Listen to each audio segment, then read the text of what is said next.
Well, good evening and welcome to Region 9 High School basketball here in Southern Utah from the Thunderdome, Desert Hills High School.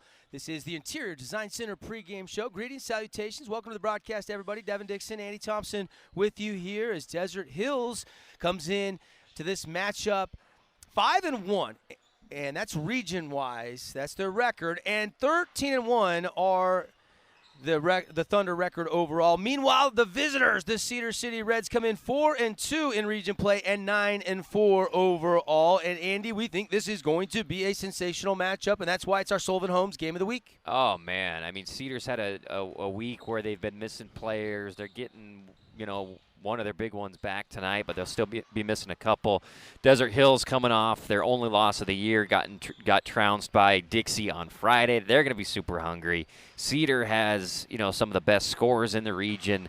Desert Hills, I mean, you talk about star power. Mason Landick, the number 2 leading scorer in the region by, a percentage point so far this year. So this is going to be a fireworks show. Cedar's glad to have Zab Santana back in the lineup. Obviously, Dallin Grant, one of the most talented in the region. It should be a blast here in the Thunderdome tonight. Yeah, no question about it. One big missing ingredient to the Thunder will be their senior guard, Peyton Holmes, who tweaked his ankle in practice. He can't go tonight. It's still swollen, that high ankle sprain. You know how those high ankle sprains are. They can take 10 days, 14 days, sometimes even longer, and so they are going to be without the services of Peyton Holmes tonight. How does that affect Coach Chris Allred and the Thunder? Yeah, it's tough. They've kind of gotten used to being without him. I mean, he's been out a lot this year, unfortunately for them, because he's one of their better players. They've had to figure out to get, how to get more scoring production. His little brother has gotten more time off the bench. But Desert Hills isn't short on scoring power. I mean, Nate McMillan has really stepped up this year, putting points down in the paint. Of course, Justin Judkins, their do-it-all guy in the backcourt. Keegan Munson is having a tremendous year this season, full health. He's just all over the place down low. And, of course, Mason Landick, their newcomer, just plays with fire every night, goes to the basket 100 miles an hour, gets to the free throw line. So they're tough, but absolutely they miss Peyton. It's interesting. You and I were talking with Coach Esplin of the Cedar Reds earlier on the show, and he was talking about Reggie Newby's the guy that worries him because the last 3 times Cedar and Desert Hills has played, Reggie Newby has been the guy that's kind of been the X factor. And in the state tournament last year, it was Newby that got hot from outside, dropped, I think it was 18 points, and helped Desert Hills get a quarterfinal win over Cedar City. Newby's such a tough kid and the exact type of player you want on your team because he is a defensive stopper. He's a tough-nosed, strong kid who's an assassin from 3. It's where you have that combination, but that's exactly what he is. And he is probably, counting around Region 9, one of the best percentage-wise shooters of the 3-ball this year. So, yeah, you've always got to have him in the corner of your eye. He's always setting up at the baseline to launch a 3 to dagger you. But, Cedar has guys like that of their own on their team, including guys like Gage Savage. Let's talk Dallin Grant for just a second. Right now, he is the biggest commit out of the senior class out of Region 9, signing and committing to Utah State. How does Desert Hills slow Dallin Grant down tonight? I think, Dallin does his work, obviously more down low. He's a swing player, but he's not going to kill you with shooting a bunch of threes or long jumpers. He does his work, getting his own rebounds, putting it back up, going to the free throw line. So guys like McMillan, obviously Keegan Munson, have got to rim protect, but more importantly, he takes a lot of tough shots in traffic down low and then magically gets his own rebound and puts up an easy one after that. They've got to figure out a way. When he goes up, you got to throw your body into him and make sure he doesn't get those second chances because that's where he's killed people this year. This is the Interior Design Center pregame show. Brooklyn Nyberg and her staff can help you with every room in your house. You're thinking about remodeling. Maybe you want some new flooring. Maybe you want some new window coverings. Maybe you want some accent pieces. Let the design experts at Interior Design Center help you out. Check out their Instagram page for all their stylish looks, or check out their website, or go see them. They're right down by Steamroller copies on River Road. He's Andy. I'm Devin. We're going to be bringing you Desert Hills hosting Cedar. Expect the unexpected tonight in Region 9 action. We'll take a 2-minute timeout. When we come back, we'll dive into the Camping World keys to the game. We'll name our Sport Clip MVP, Star Watch of the game, and more. And when we continue getting you ready for tonight's action.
Welcome back on a Wednesday night to Desert Hills High School, home of the Thunder. Thor's hammer on the court. They got a new court before the season, and it's actually a really good-looking court. You know, they got the hardwood, but then they've got the gray and white DH. Then they got the Thor's hammer in each each end.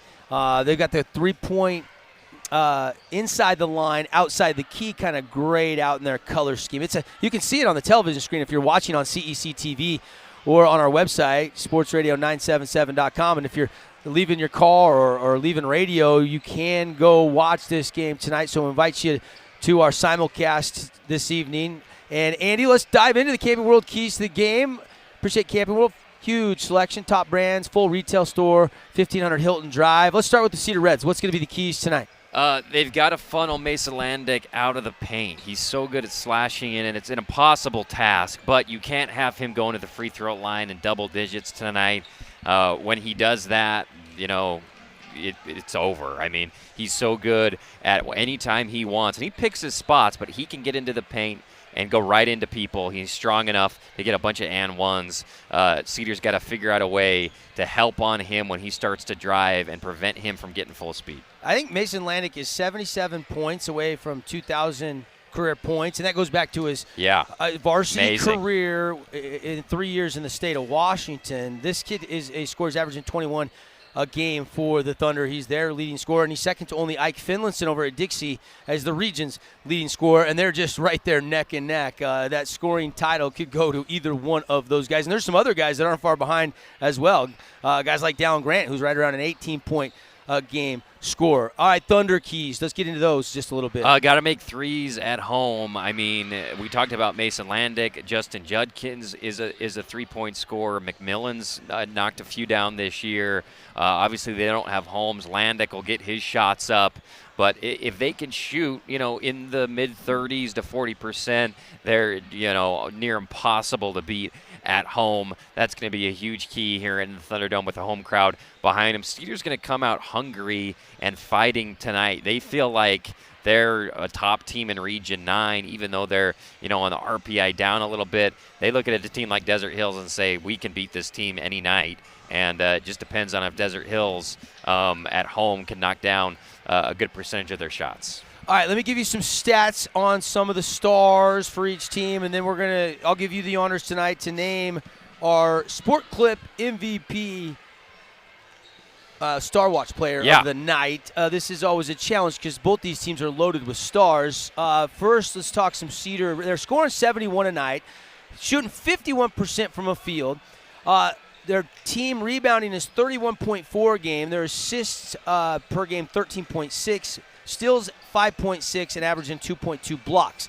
You look at some of the individual scoring in Cedar's arsenal. They got some dudes, AT, that can really put up some points. You look at Gage Savage. He's 118 points this season. He has just absolutely been awesome this year. You look at a guy like Dallin Grant. He's got 268 points in 10 games played. Tebbs, who I don't believe is going to be back tonight, has scored 320 points on the season. And it's weird that I don't have their field goal percentage in front of me, so I apologize for giving you some weird numbers there. But I don't, the average, I'm not going to do that, my rough Royal City math on those. There it is, points per game. I just had to look a little bit further. 18.4 for Grant, 17.6 for Tebbs. Santana is 15.1 points per game. Savage is in double digits at 10.7. So you've got four guys in double digits. And Luke Armstrong, who's out tonight, he averages 9.6. So they've got a lot of guys that can score the basketball. Absolutely. We know Dallin Grant is kind of the control. He's going to do what he does every night. I'm going to go with, for the Star Watch, Zab Santana tonight. We saw him, we've seen him at times go off. Like against Dixie, he went for like 17 points in the first half and then didn't shoot really at all in the second half.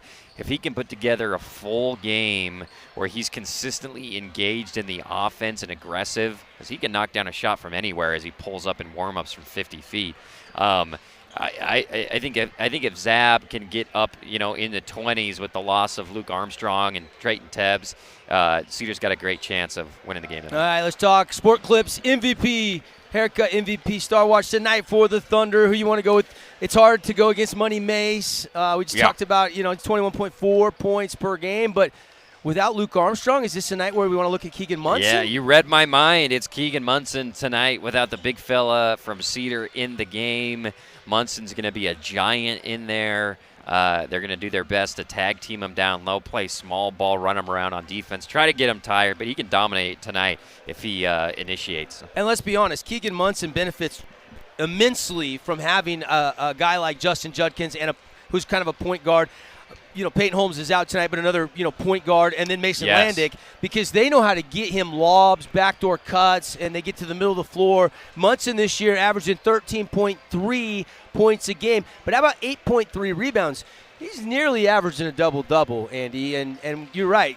Luke Armstrong won't play tonight, and he's 6'8", so that means Zab Santana's probably got to go down low and play either that 4, and Grant's going to probably have to slide down to the 5 or the 4 because Grant's about 6'7". So there's going to be some adjustments for Coach Estlin because of the players they're missing due to COVID protocol.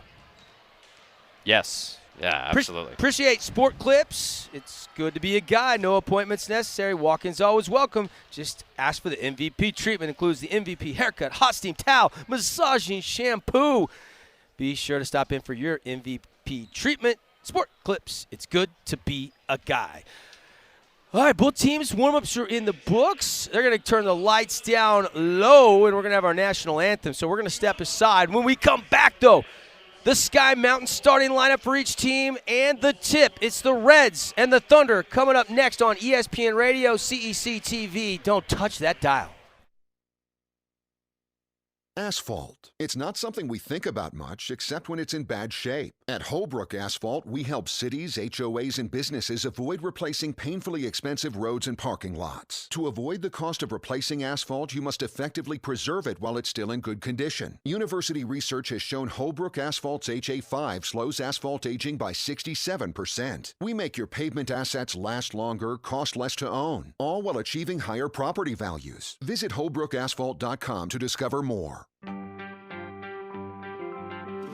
I take the road less traveled, run free, unwind, unravel, someplace outside with lots to do. Green trees, red rocks, and don't forget that blue sky. The sunshine shining, sunshine pouring on me. Think I might just stay a while. Say hooray all day because the sun is gonna shine on me. Sun is gonna shine on me. Sun's gonna shine on me.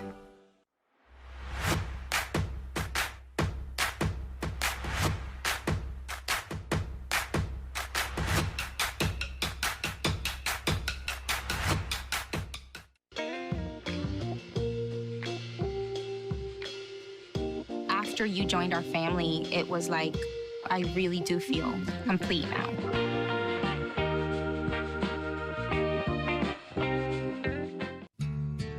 Beyond the park you know, exists a world you don't. A world that is greater. Greater than just one passion. Greater than just one adventure. Greater than just one moment. Come to where life is greater. Come to Greater Zion.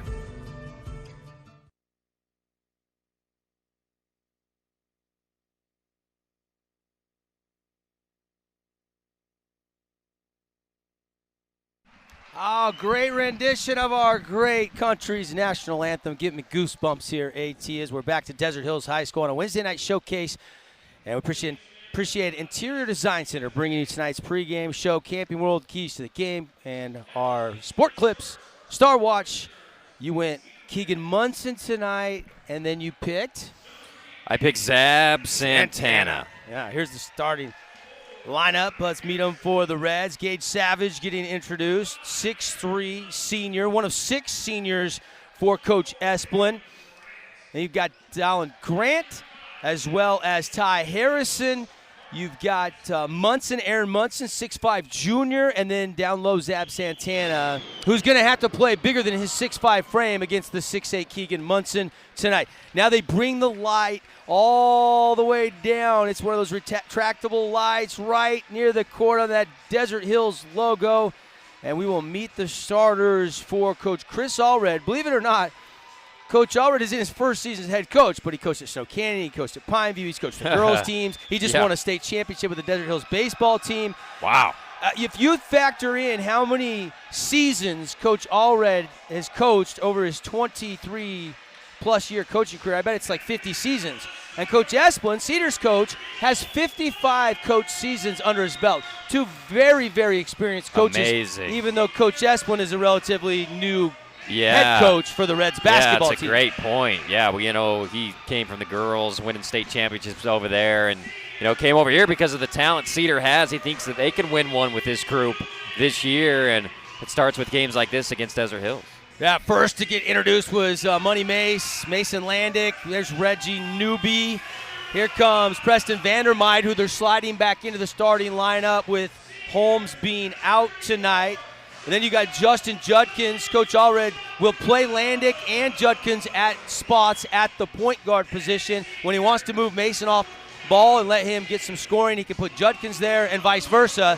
And then down low, you got the big guy, mentioned 13.5 points and 8.5 rebounds per game, Keegan Munson. Those are your Sky Mountain starting lineups for the Reds and the Thunder, brought to you by our friends. Beautiful backdrop. Don't forget to bring your camera. Get your tee times out in Hurricane at Sky Mountain Golf Course. They host weddings and special events, and it's always a good day when you can get out and play Sky Mountain. Reds wearing the red unis, white numbers. Thunder home whites with the black and gold trim. Lights getting retracted up back to the rafters. Lights come back on in the gymnasium. Andy, final thoughts before we tip it off? I can't wait. I mean, this is going to be a drag-out barn burner here in the Thunderdome. Jump ball brought to you by Simply Wisdom Teeth, and it's won by Keegan Munson right to Mason Landick. Landick goes to Vandermeid, left wing to Newby. Kick back to Newby after it went down to Munson. Newby's going to take a mid-range jumper. Not this time. Rebound Grant in the middle of the key.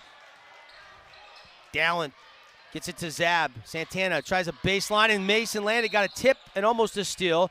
And then they got a whistle and a foul, and it's going to go against the Reds, bumping into Landick.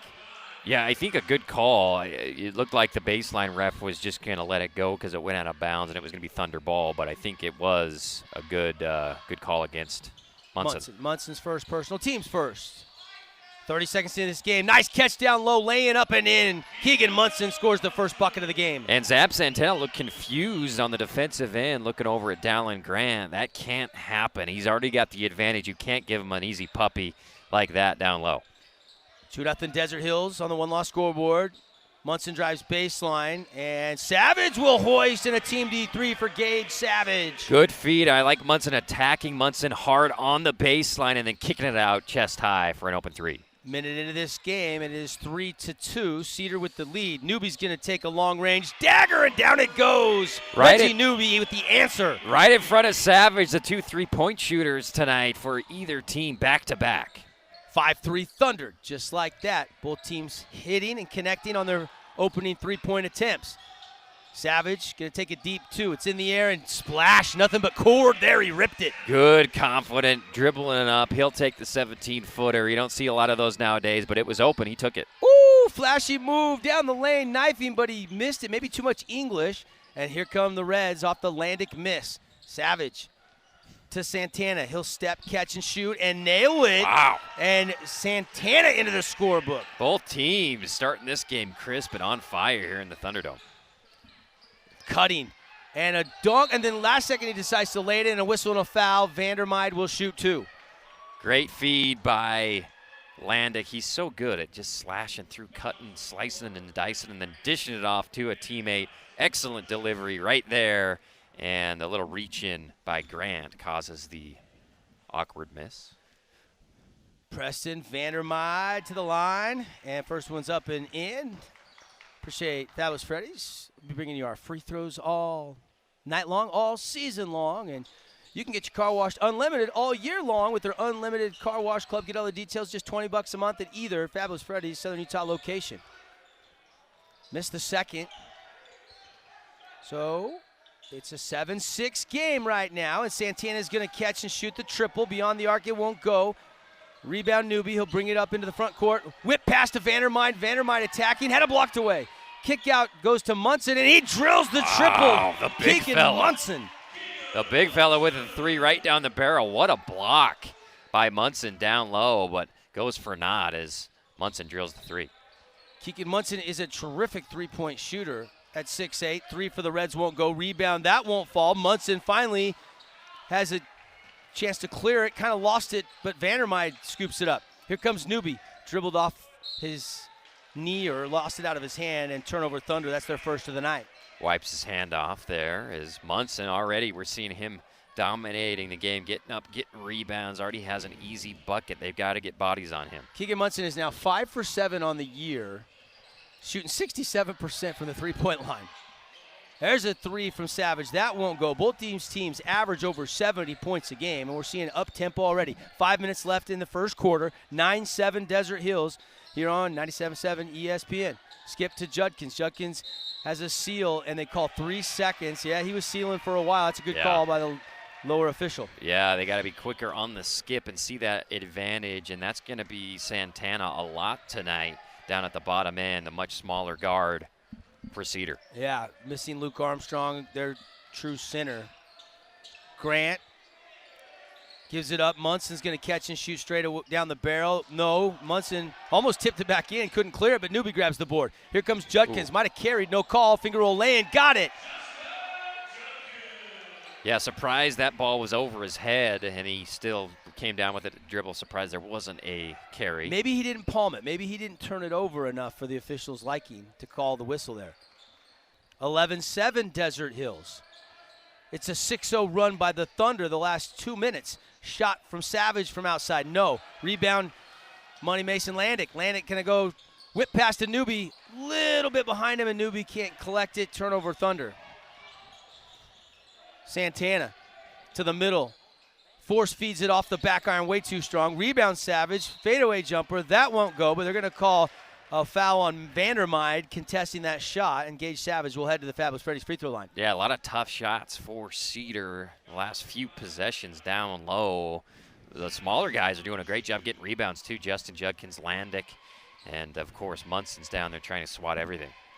I think rebounding is a big key for Cedar in this game, with them missing a little bit of size. Absolutely. But they have a lot of good height from their 2, 3, 4 position players on the court. I mean, Grant can play like a 2 guard, and he's 6'7". Munson goes 6'5". Savage goes 6'3". Ty Harrison goes 6'3". Savage, good from the line. 11-9 after.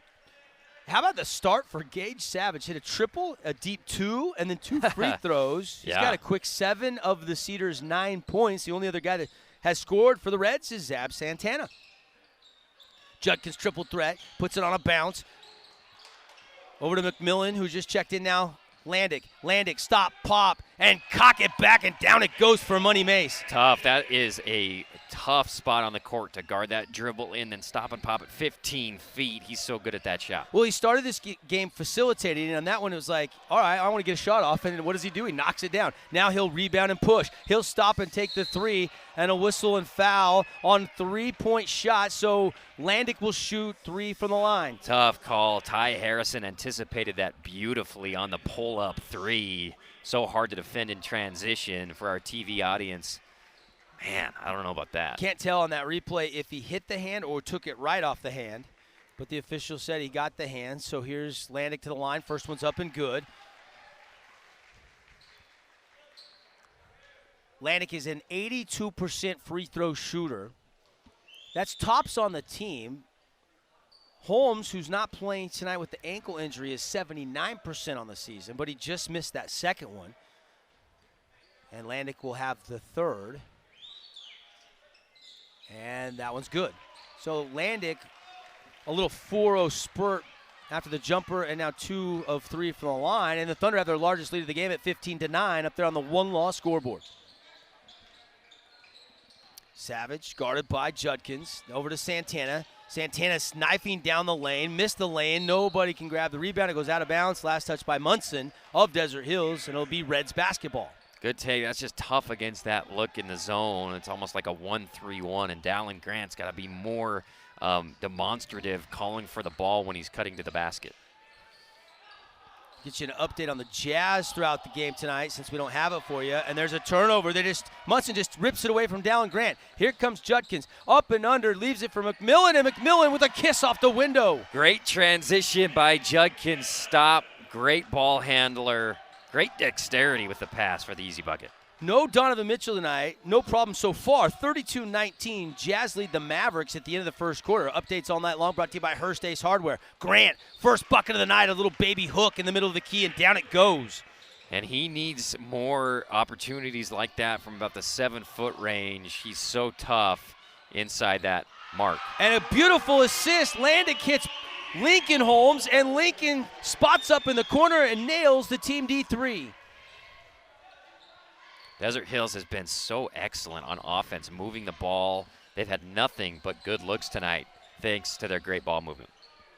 Lincoln Holmes is a 50% three-point shooter in varsity. I've seen him in some of the JV games when we've been here early, light it up. We know he can shoot it really good from outside, and he just checked in and hits that bucket. Grant trying to answer at the other end, and he nails the triple. Big shot for Grant, and this is going to be the kind of game that he just needs to take over for Cedar. And Landick with a beautiful move. They couldn't trap and keep him out of the lane, and he goes all the way to the rack and scores it. Landick's already got 6. And, Andy, we're in good shape here in the first quarter to get our Holbrook Asphalt Big Score dessert so everybody can head to Yogurtland after the game. We just need over 55 points from one of these teams, and already 22-14 Thunder with the lead. So much scoring power on both. I mean, Dallin Grant scores, then on the other end, Mason Landick. I mean, there's just so many guys who can put up big points on the floor. And both these teams shooting a sensational field goal percentage as Grant goes to work and hits a little 12-footer off the window. Contested baby hook. That was a great shot by Grant. And there's a little tie-up there between Ty Harris and Landick. And neither of them want to let go of the ball. And alternate possession will go to the Reds. He spun right into that double team, and that's a good jump ball call. Neither one to let go. 58 seconds to go, first quarter, 22-16. Out top with it is Garrett. Garrett goes to Harrison. Harrison drives baseline, nothing there. Kick out to Aaron Munson. Now back to Garrett. Straight away Grant with 40 on the shot clock. Excuse me, the game clock. Game clock brought to you by Reach Higher Athletics. You want to reach higher? Athletic training for athletes, all sports. ReachHigherAthletics.com. Looks like Cedar content to try to hold for one here with now 25 seconds left in the first quarter. 22-16 Desert Hills. No, they're not. Down Grant. He got open, and he hit the left angle three. He's balling, and he's calling for it in that situation. Even though they shot it early, he just took the best shot, and I like that. Just fire it up. He didn't score for the first 4.5 minutes, and now all of a sudden he's got 10 points since he got that first bucket to drop. 2 threes and 2 twos. Landek's going to take the three. Beats the shot clock, and that'll do it for the first quarter. Cedar grabs the miss.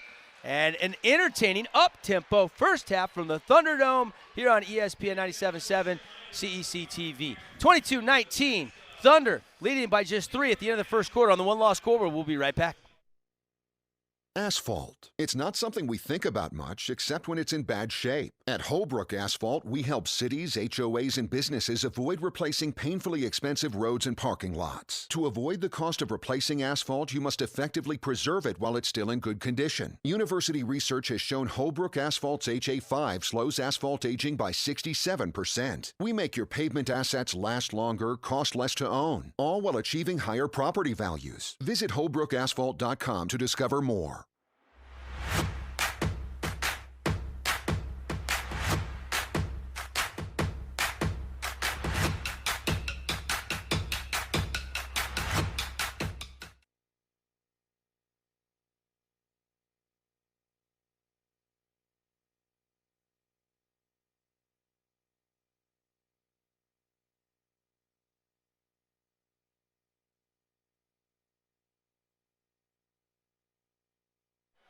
Welcome back, Desert Hills High School. End of the first quarter, 22-19. Devin Dixon, Andy Thompson with you. And appreciate Intermountain Sports Medicine. They take a lot of pride, and they provide the trainers, keeping our athletes safe and healthy throughout the region. Of course, Desert Hills. Mark Harris in the building tonight. A lot of times the home trainer has been handling it for both teams in the winter sports season. I'm trying to see if I see Melissa Medina down there or not. Landek goes right out of the quarter and goes right to work and scores the right-hand lay-in from the left side. He's already got 8 on the night. He can just eke through the smallest gaps and score at any angle on the layup. That was a reverse on the left side with the right hand. Pretty impressive. Landek's got a team-high 8. Down Grant's got a game-high and team-high 10 for the Reds. They get it to Savage. He'll take a 3. Off the mark, rebound Vandermeide right to Landek, quickly across half court, finds Judkins. He's going to hoist the 3 from the right angle, and down it goes! Team D3 for Justin Judkins. Desert Hills is a well-oiled machine tonight. Everything's going down. Great ball movement, and Judkins lights it up. They're shooting about 80% from the field right now, AT. Just sensational shooting from the Thunder. The three-point shots, Mason missed that 3 at the end of the quarter, and I believe Newby missed 1, but I think they were 1, 2, 3. They are now 4 for 6 from downtown tonight. Santana, step back triple, left it short. Rebound Judkins, 3-on-1 over to McMillan. Back to Judkins, but they're going to wipe it off. Offensive foul. Sneaky defense there by Gage Savage. Remember, Andy, there's no restricted area in high school. Yeah, great. Just catching the guy in your lap and going down would have been an easy layup as the old give and go. So good in transition, but good job by Gage taking that one. And timeout on the court. Timeout's brought to you by the Scott Gibson team at Intercap Lending. They don't match their rates. They don't match their fees. Looking to refinance, go see our good buddy Scott over Intercap Lending. Call or text for an appointment or a free quote, 435-619-8080. Let's take a look at the other games tonight going on. Dixie, who is tied with Desert Hills in the region standings, going into tonight 5-1. They're at Pineview tonight. And then you've got a really interesting showdown as Crimson Cliffs is playing Snow Canyon tonight. That's kind of a pick'em game. Both those teams are tied in the standings, and it's actually Crimson Cliffs is number 2 in the rankings, and they're playing Snow Canyon, who is number 8 in the rankings. And then if you're looking at this game tonight, Desert Hills comes in number 1 in the rankings, and Cedar comes in number 7. Yeah, and, they really paid off early in this one.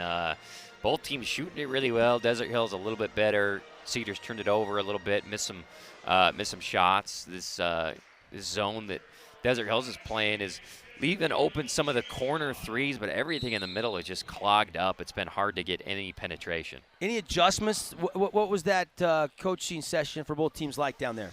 I think Cedar needs their possessions to maybe mature a little bit more. Dallin Grant's going to come back in. He's had the hot hand tonight as Ty Harrison launches one, misses it. And here comes Justin Judkins. Judkins stops the free throw line, hits a trailing Vandermeid, gets it back. Judkins down to Lincoln Holmes.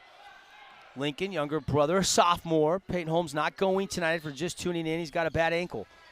Inside Vandermeid. Oh, he tried to flip it up as he was spinning, and he couldn't get enough English on it. If that would have went, that would have been remarkable. Great help there by Zab Santana, coming weak side and timing it perfectly and not committing a foul, just knocking the ball away. 27-19, Thunder, and a shot up no good for Cedar, and here comes D. Hills. Judkins to the middle of the court. Teardrop, got it. Justin Judkins, he's got now 7 points tonight. Beautiful floater, just barely got it over the fingertip of Cedar Red there. Drops it in. In the corner, it's stolen away by Judkins. He just took it from Savage. Savage tried to poke it away. Now Newby's going to hit Holmes. Corner 3 is in the air, and that spins in and out. Rebound to the Reds. And I love the confidence of the sophomore. He's feeling it. He called for that one in transition. They had the advantage, but they kicked it out for 3, and he just rimmed it out. Santana out top. We do have a Hearst Ace Hardware scoreboard update. Crimson Cliffs and Snow Canyon 17-15, so just a 2-point game early on. Santana misses it, and Gage gets the rebound, puts it back in for the Reds. And that ball's tipped out of bounds. It'll stay with the Thunder. How about Gage Savage? I mean, how hot is he? He's got 9. Dallin Grant's got 10. They've got 19 of the 21. Those two guys have been the dynamic duo, but then it's been Landick with 8 and Judkins with 7. But then behind that, you've got 4 other players that have scored. Munson has 5 for Desert Hills. Landick, catch, free throw line, turnaround jumper. Did he call bank? I think he did. We'll have to ask him in the post-game wrap-up show. Landick's into double digits. He's got 10. The straightaway bank dropped right through. Grant out top holding, guarded by Vandermeid. Vandermeid watching Grant pass it baseline to Munson, and Munson scores it over Keegan Munson. Great connection between Munson and Grant. Cut at the perfect time, passed at the perfect time. Great ball handling by Grant. That's Aaron Munson's first bucket. Whip pass outside, Vandermeid ball fake, then shoots the triple. That won't go. Rebound, Vandermeid. Kicks it to McMillan. Now back to Landick. Landick with a little smooth crossover. Gets to the middle, pump fake. Kicks to the corner, wide open 3. Vandermeid missed that one. Newby trying to save it. He does. Newby put back, and it falls off the rim, no good. 31-23, but a travel on the Reds. That is their 4th turnover of the game, and Desert Hills will get it right back. Yeah, Dallin Grant received the outlet pass, and there waiting for him was Mason Landick trying to surprise him, take a charge, and apparently Grant shuffled his feet. Landick will run the offense from the point guard position. Now gives to Judkins off a high pick from Munson. Judkins is double team, gets it to Vandermeid. He'll go right to the angle on the baseline. Now turn around, flip it back out straight away to Landick. Landick's going to go to the elbow, stop, pop, jumper. That's off the back iron. Alley-oop put back low by Reggie Newby. Newby is a 3-point shooter, offensive rebounder. I mean, he's just flying up, getting boards. Zab is going to launch one for Cedar, and he drills the team D3. Nice. Who hit that bucket? I looked at my score sheet. Zab Santana for 3. Thank you. Santana with another bucket. And now Reds only trail by 7, looking for more, and Santana again with the mid-range jumper. Love the fire of this kid as he looks back at his bench and yells. He's got 7. Landick knifing down the lane and scores it with the right-hand lay-in. And he's quick, getting to the window. Mason Landick's dominant. Another 3. Zab was a little heat check there. Here comes Reggie Newby. Uses a screen from Keegan Munson. Gets it to Vandermeid. He's missed 2 in a row, but he's going to keep firing because he's going to miss 100% of the shots he doesn't take. And he nails that one. How about the 3 from Vandermeer? The confidence. And now whistling a foul. And they're going to get this one on Keegan Munson. Hearst Days Hardware update. Crimson Cliffs leads 22-21. There's about 4 minutes left to go in the second quarter over at the Jungle at Snow Canyon High School. We thought that game would be close. Yeah, another good one. And Munson from the Fabulous Freddy's free throw line. It's good. Munson's got 3 points now tonight, and he'll have one more from the stripe. Red Hot Gage Savage re-enters the game for Jacob Rogers for the Reds. 2:35 left on our Nets on Fire clock. And that one misfires, so it's Desert Hills leading 38-29. 9-point cushion for the Thunder. Judkins, handoff to Newby. Newby the weave to Landick. Landick, the hesitation, attacks Grant, and he blocked it away. No foul called. Here comes the Reds. Grant going to attack. He's going to be blocked, and they're going to call a foul on Desert Hills. That looked pretty clean up high, too. Yeah, I think they're going to say that they got him down low before the swat, as he got a nice block on Landick on the other end and then takes it into his own hands here. We'll see in our TV audience. They're saying that he maybe grabbed his shoulder, but that's tough. Good block. If you're going to let it go at one end, I'd like to see him let them play high and block the shot at the other end. But you didn't get the call when Landick attacked, and then you did there. Grant misses the first free throw. The second one is good. And Dallin's got his first point in quarter number 2. He's got 11 points in the game. Landick, crossover, cleared some space, now kicks it to Newby. He lost the handle, gets it back, stripped out of bounds, and it'll stay with no, they say it's going to Cedar. It's off the knee of Reggie Newby. Big chance here for Cedar with 2 minutes left to cut down the lead a little bit. They've been playing. I mean, the game's been closer than the scores indicated, with Desert Hills been up 10 points several times. Cedar's, tempo-wise has been right there with them. Harrison drives baseline, kick to Savage. Great look at a 3, but off the rim, no good. Judkins ahead to Munson. Savage gambling, tips it out of bounds. It'll stay with the Thunder, though. Good hustle by Savage. He's been short on his last couple threes. That one he was almost too open in the corner. 38-30, Desert Hills leads on our one-loss scoreboard here in the second quarter. Thunder ball. Landick over to Judkins, back out top to Preston Vandermeer. Now to Newby, back to the point guard Mason Landick. He takes a high screen. They go under the screen, so he buries the 3. That's a heads-up play by Mason Landick. So dynamic. I mean, you want to go underneath because he's been driving. You do, and then he kills you with a 3. Steal by Newby. Munson grabs it. Landick ahead to Judkins. Judkins hanging and hitting. Nice dime and a great finish from Judkins. What an athletic move. He was in slow motion up there in the air, just floating until the defender flies past. He puts it up off the window. Juddy's got 9 in the contest. 43-30, Desert Hills leads. Santana deep 2, got it. Santana's got 9 tonight for the Reds after that bucket. Landed, crafty move, and finishing right through. He is dominant. Holy cow. This kid has not been able to be stopped in this first half. 17 for Landick. Game high. Hitting threes, getting to the rim. Can't keep him in front. He's too fast. And there's a 3 by Munson. Aaron Munson's all of a sudden got 6 in the game. And the lead is 10. And now the Thunder can hold for 1 here. 16 seconds left in the first half. 45-35. D-Hills with the cushion. Mace out top. Low dribble. Now he's going to go with 5. Now he lost the handle.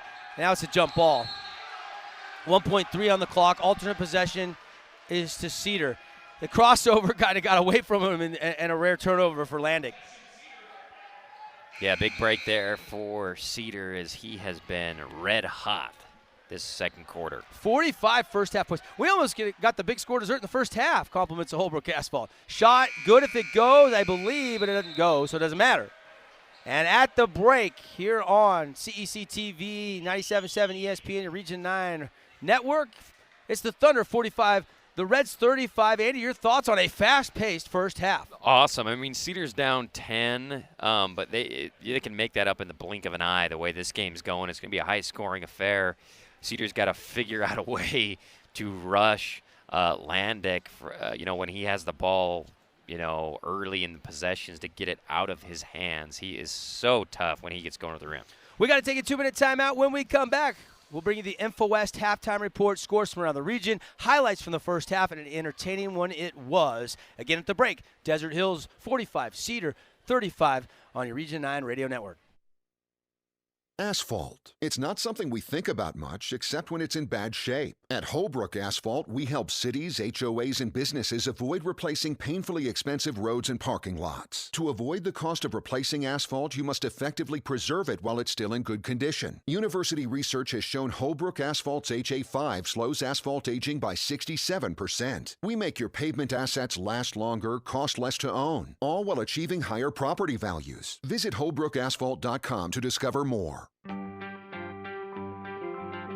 I take the road less traveled, run free, unwind, unravel, someplace outside with lots to do. Green trees, red rocks, and don't forget that blue sky. The sunshine shining, sunshine pouring on me. Think I might just stay a while. Say hooray all day because the sun is gonna shine on me. Sun is gonna shine on me. Sun's gonna shine on me.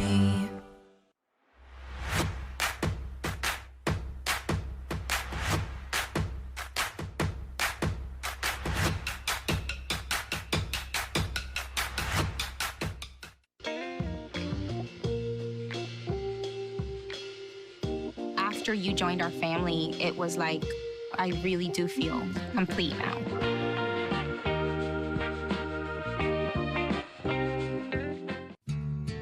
Beyond the park you know, exists a world you don't. A world that is greater. Greater than just one passion. Greater than just one adventure. Greater than just one moment. Come to where life is greater. Come to Greater Zion.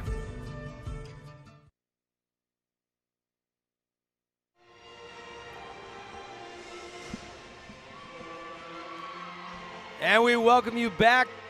Desert Hills High School InfoWest halftime report. Devin Dixon, Andy Thompson with you. The T-Line, Tempest Line, performing their military performance, which took second in this dance at Region, as the Tempest Line took second overall by just a fraction to the Jetettes of Dixie High School. And the state tournament's coming up February 8th and 9th. And you think Desert Hills and Dixie have a little rivalry on the basketball court. They do on the drill team too, AT.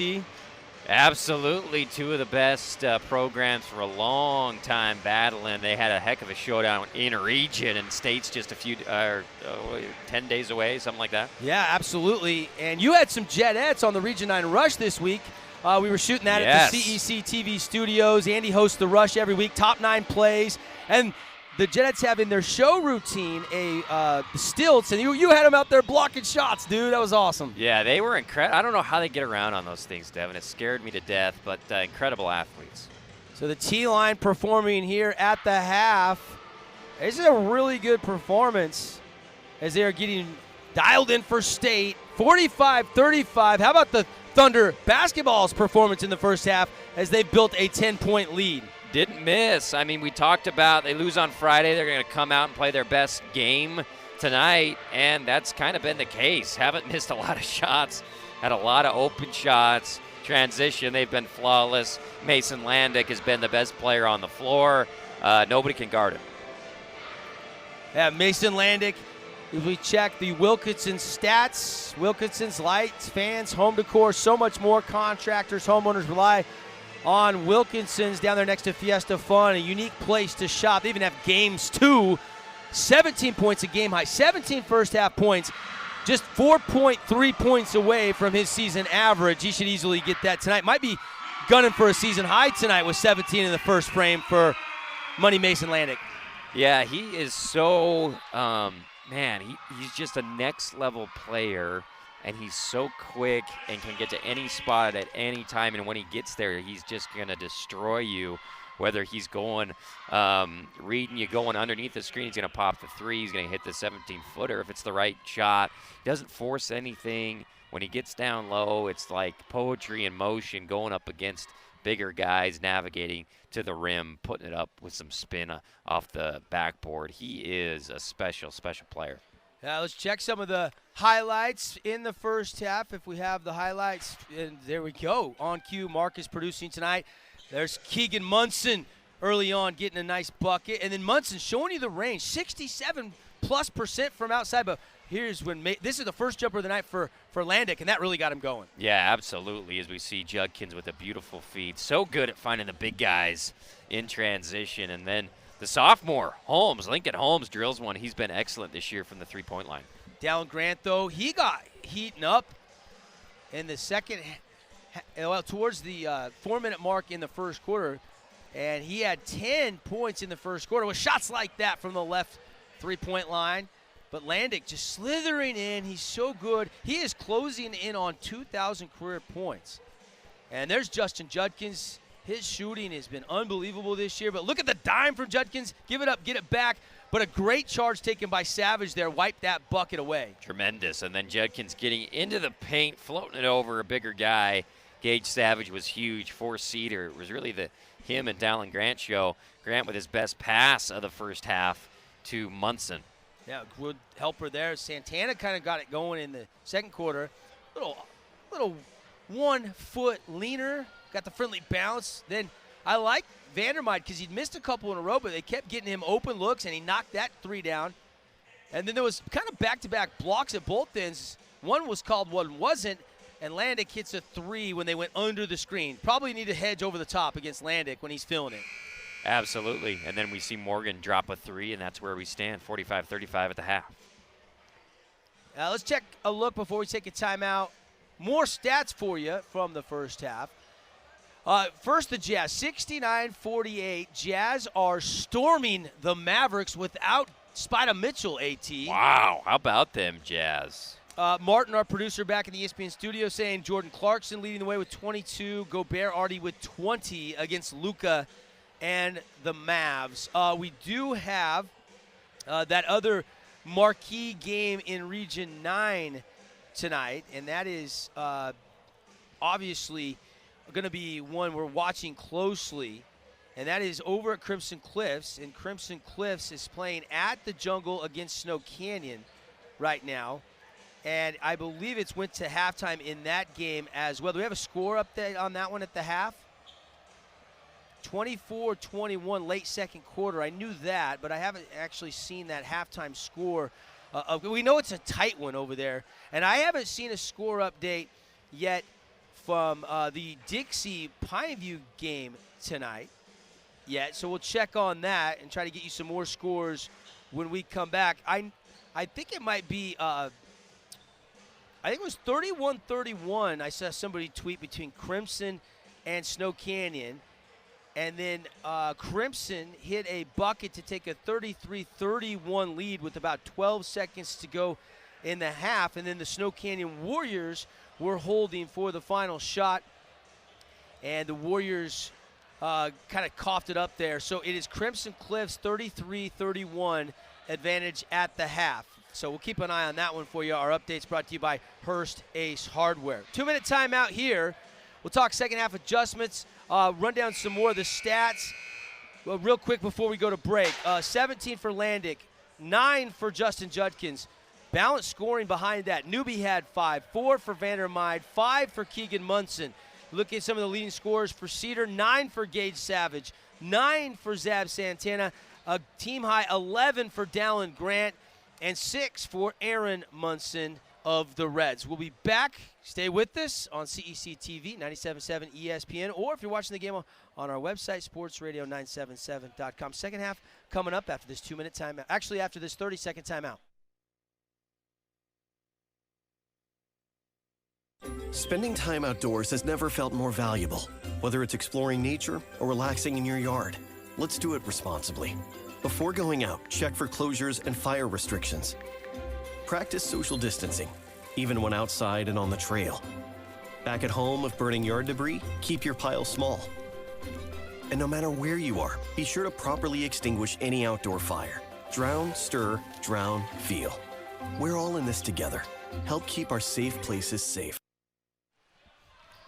Back at Desert Hills, that halftime, they didn't put very much time on the clock. That flew by. Appreciate the internet people at InfoWest. Stats by Wilkinson. Score updates by Hearst Ace Hardware. Back to live action. Thunderball. They go right inside to Keegan Munson. It's blocked away, and they say off Munson. Here come the Reds with their opening possession of the second half. Munson blocking Munson. Great job by Aaron Munson from Cedar. From behind, tips it away from the big guy. Savage to Santana. Zab Santana. Quick shot from Aaron Munson. He's feeling it a little bit deep, too. He's got 8 in the game, and Cedar is within 8, 45-37, early moments, third quarter. He's been tremendous. Keep feeding Munson. Vandermeide to Landick. Landick, whip, skip, pass to Newby, catch and shoot, triple out of his hand. Toilet Bull's out. Rebound, Keegan Munson. He's fouled. Shot wouldn't fall. Tough in that zone to fight. It's always tougher to box out, but you've got to find number 42 and get into his body, as just swiping at the ball, it's tough, and a foul goes against Zab. Munson to the free throw line. Keegan this year came into tonight 15 out of 26. So he's about 58%. But he knocks both those down right there. That'll help the old free throw percentage. He's got a great release, and he's got 7 points in the game. Grant, left wing, quickly to Santana in the baseline corner, and he drills a triple. Team D3, great selection, quality price. Team D Auto Sales, 488 East St. George Boulevard. Good movement, and every time Harrison there with a big corner three for Cedar. Great ball movement, and a pick away from Aaron Munson, and they're going to push it. And Munson going to try to go up and lay it in, and they're going to call Vandermeide on a foul at the rim, and he'll shoot 2. And the backboard was hit hard as well on the block attempt here, as Munson got it in transition. Goes pretty hard to the ground. He'll get 2 free throws. Third personal foul on Vandermeide. And Aaron Munson, free throw, no. Here comes Nate McMillan. We'll see how long Coach Allred decides to rest or preserve Vandermeide with the 3 fouls. One more coming for Munson, and he missed it. Offensive rebound by Gage Savage and Cedar. 47-40. Desert Hills with the 7-point lead. They led by 10 at the half. Good start to the second half so far for the Reds. Santana, a little fadeaway in the middle of the key. Missed it. Rebound, Newby. Newby will push ahead. Judkins whips it inside to McMillan. Beautiful feed from Justin Judkins. McMillan with the bucket. Good look. I mean, Judkins is the king of that on the perimeter. Always finds the open man in transition. McMillan's got 4 points tonight off the bench for the Thunder. Savage. Atlantic trying to sneak around from the backside, so he goes ahead and goes forward and shoots it and misses it. Rebound, Juddy. Here comes Juddy. Juddy skips it over to McMillan. Entry into Munson. Keegan has it poked away out of bounds. It'll stay with D. Hills. Too many possessions for Cedar offensively where Dallin Grant doesn't even touch the ball. He's had such a good first half. They need to figure out a way to get him more involved early before this game gets away from him. Landick driving down the lane and tried to kind of shoot that one over his head and missed everything. And here comes Cedar. Harrison whips it through traffic, and Judkins says, nuh-uh. Turnover Reds. Steal by Judkins. Spin move. Ahead, Munson contesting, and one for Keegan Munson. Are you kidding me? The big fella goes up and through. Ty Harrison almost had a throwdown on his mind. Once again, Judkins with a beautiful feed in transition. And Munson hungry tonight around the rim. Mark that down as a possible Appliance Wholesalers Plus Playmaker play of the game, because Cedar kind of had a nice start to the half, and then that 3-point play pushes it up to a 12-point lead after Munson buries the fabulous Freddie's free throw.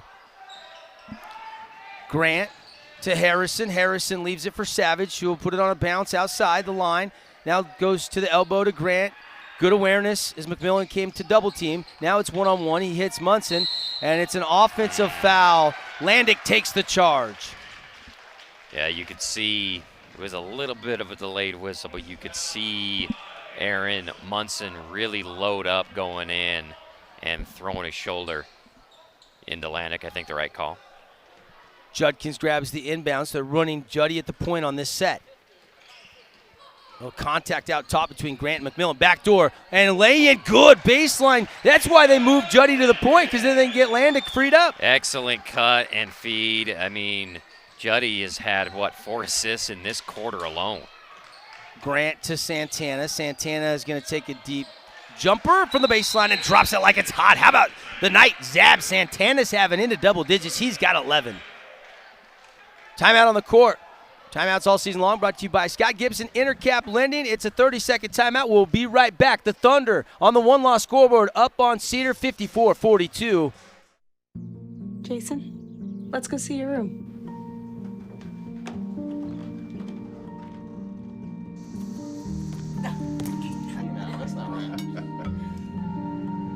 How was it? Is it good?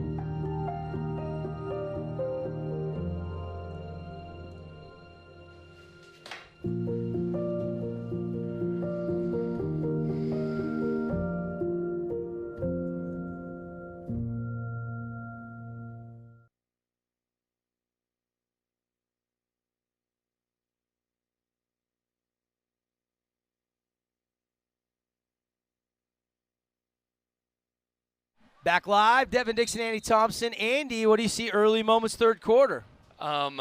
Cedar, big shot there by Santana, but they've been stagnant offensively, and meanwhile Desert Hills is hitting everything. They need to figure out a way to get Dallin Grant the ball, even against this tough zone look of Desert Hills. Bucket won't go for the Thunder. Cedar now working the half-court offense.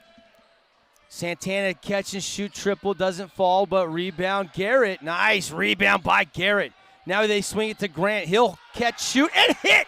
Big three by Dallin Grant. He's feeling it. I mean, he hasn't had the best season so far shooting the three, but tonight everything he throws up goes down. He needs a lot more attempts if they're going to get back into this game. They're down 9. He's being very patient. I love his shot selection. He's got 14 points. Newbie, left hand flip shot won't go. Rebound cleared by Dallin Grant. Grant will go to Santana. He's going to shoot. He's going to misfire there. Newbie going to try to collect the rebound. Can't. Now they're loose scramble on the court. Santana has it. And timeout granted to Cedar. Great effort and smart timeout by Coach Esplin. They didn't want a tie-up. It would have gone Desert Hills' way.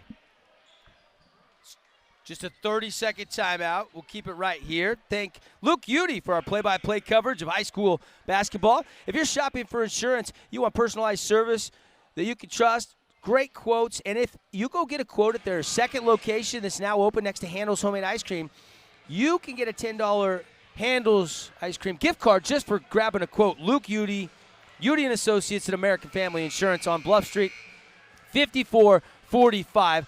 Thunder lead Cedar here from the Thunderdome. Tremendous. Cedar's got to figure out a way. They've been hovering around a 9-point to 10-point deficit for a while. They've got to cut in. And Dallin Grant got going there with a 3 a couple possessions ago from the wings. Zab Santana. Gage Savage has been quiet, though, in the second half. He started out hot, but they need more point production from that guard. Obviously, Cedar, you love the heart. You love the fight. They're hanging in there. No Trayton Tebbs tonight. No Luke Armstrong tonight. And yet they're in this game. Halfway through the third quarter, trailing just by 9 with possession. We're 1 point away from our Holbrook Asphalt big score dessert. If Desert Hill scores on this possession, as that shot ricochets off no good, then everybody can go to Yogurtland after the game. Landek's going to try to do it with the 3. Judkins going to try to grab a rebound, get a putback, and now they're going to call block on McMillan. I don't know how Judkins got that rebound. I mean, he went up and got blocked, but beforehand, showcasing the athleticism. Good block by Dallin Grant. Chomp Jones in the game for the first time tonight for Coach Allred.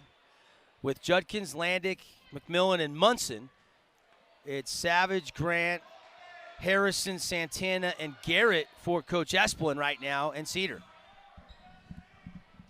Cedar just kind of hanging around. And if they get them out a run and get this down to 3 or 4 going to the fourth quarter, anything could happen. Santana's going to take a 16-foot baseline jumper, and it goes right through the net. That is his money spot tonight. From the edges, knocking those jumpers down. And Santana's got 13. Yeah. Chomp Jones tries to force it to Landick. Bad idea, but Chomp trying to get it back. And he does. It's last touch by Savage. Well, you make a mistake, but he made right up for it.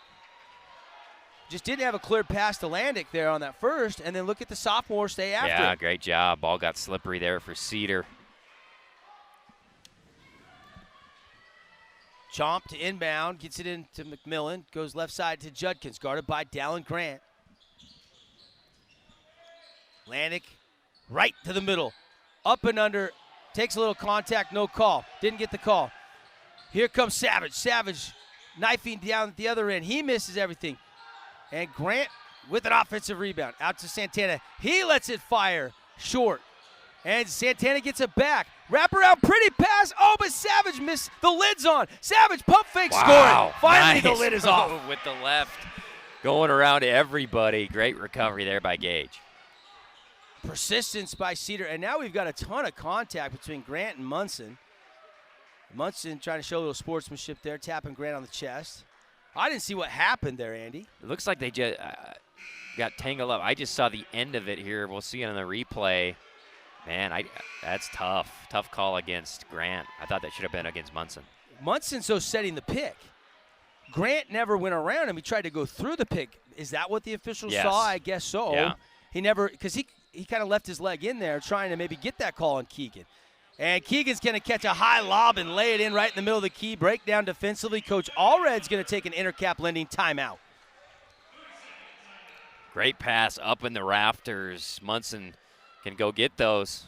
7 in the quarter, 12 in the game. And is it a full timeout? I think it's a 30. 30-second timeout. Let's keep it right here. 56-49. This Cedar team not going away. You love the fight from Coach Esplin's team right now. Tremendous, yeah. If they can get stops, that's the biggest thing. If they can keep Landick out of the lane, they finally were able to prevent him from getting a layup. Great defense by Gage Savage. You just standing there, take the contact, but not foul him. That's going to be the biggest challenge down the stretch here. But, yeah, they've made it a game here in the third. Desert Hills, number 1 in the RPI rankings entering tonight. 13-1 on the season. Cedar 9-4 on the season. 4-2 in region for the Reds. 5-1 for the Thunder. It's been a good one. 56-49. Down Grant, catch and shoot. 3 won't go. Rebound. Landick. Landick across half court. Landick flip it over to Judkins. Judkins puts it on a bounce. Goes right to the rack and lays it home. Excellent. Triple threat. Waits for his guy to creep up and then goes right past him. Juddy into double figures. He's got 11. Munson, 3. Not going to drop. Loose ball rebound on Zab Santana going over the back, they say. I like Aaron Munson. I mean, this kid's firing. That one didn't go, Yeah, but he I do is too. a fearless shooter, which you love. And, you know, with Tebs out, they need some more scoring from a guy like Munson. He's got 8 in this game. 58-49 our score. Desert Hills leading Cedar. 1:37 left on the Nets on Fire clock here in the third quarter. Landick to Munson, back to Landick. Power bounce, goes right to the rim, and he's fouled. Harrison can't believe it. 2 defenders were there. This kid is determined tonight.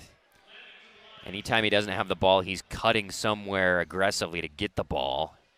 And he goes back to the free throw line. He's 2 for 3 from the line tonight. And make it 3 for 4.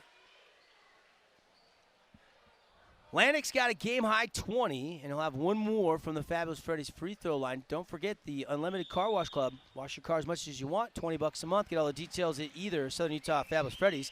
And you can add a car, Andy, for just $10 more a month. With the wet weather we've had the last week or so in Southern Utah, it comes in handy.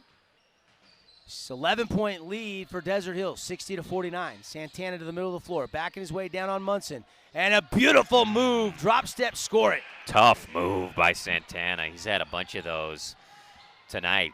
15 for Santana, 3 by Landick. Not going to drop, rebound, Dallin Grant across half court. Here comes Cedar. Grant up and in, no. They call an offensive foul on Dallin Grant. Did he hook him?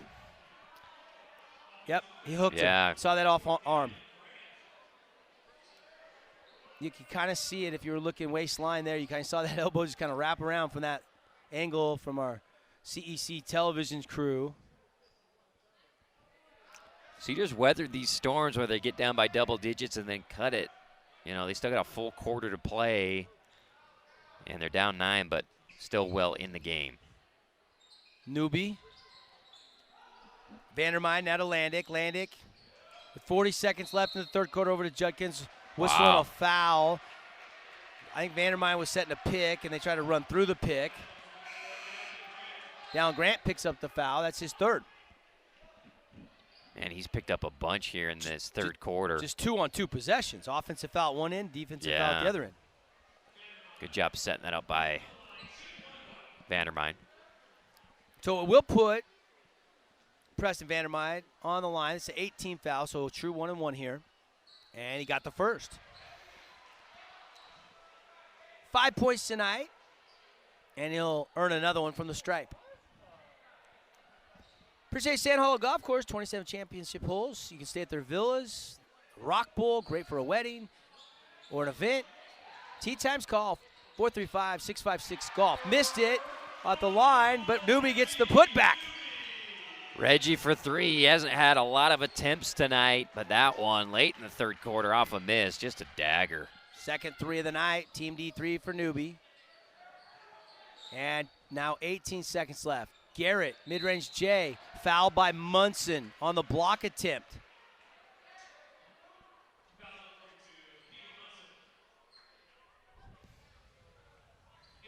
(64-51), and Garrett will go to the line.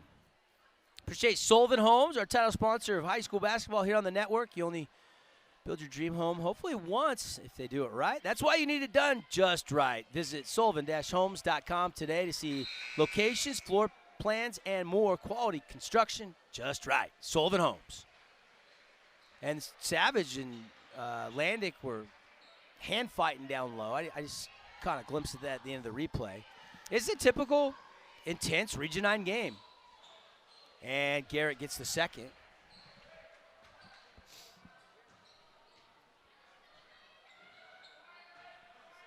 And Landick was slow walk across half court. Now he's going to hold it to 6 on the clock. Into the third quarter and a foul. Aaron Munson gambled, went for the reach and steal, and they call the foul. Munson picks up the personal foul. That's his third of the game. And 1-and-1 here for Landick. He's got 21, right at his season average, and he missed the free throw. So now Cedar can hurry and shoot it. Savage beats the buzzer. Good if it goes, it doesn't go. Into the third. Here from Desert Hills High School. Desert Hills has a 64-52 lead over the Reds on ESPN Radio, CEC TV. I hope you're entertained, and I hope you come back after this timeout for the finish here in Region 9 Hoops action.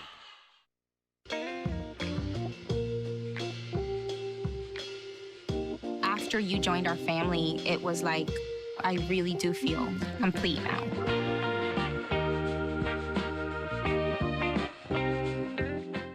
Show some respect. Show you give a damn. Show the world how it's done. Show them that when your community needed you the most, you showed up.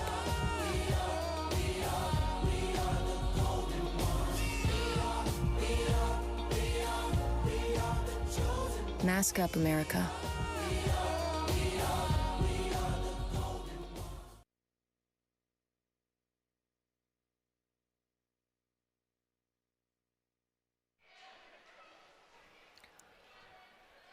Devin Dixon, Andy Thompson with you on your Wednesday night. Desert Hills leading 64-52.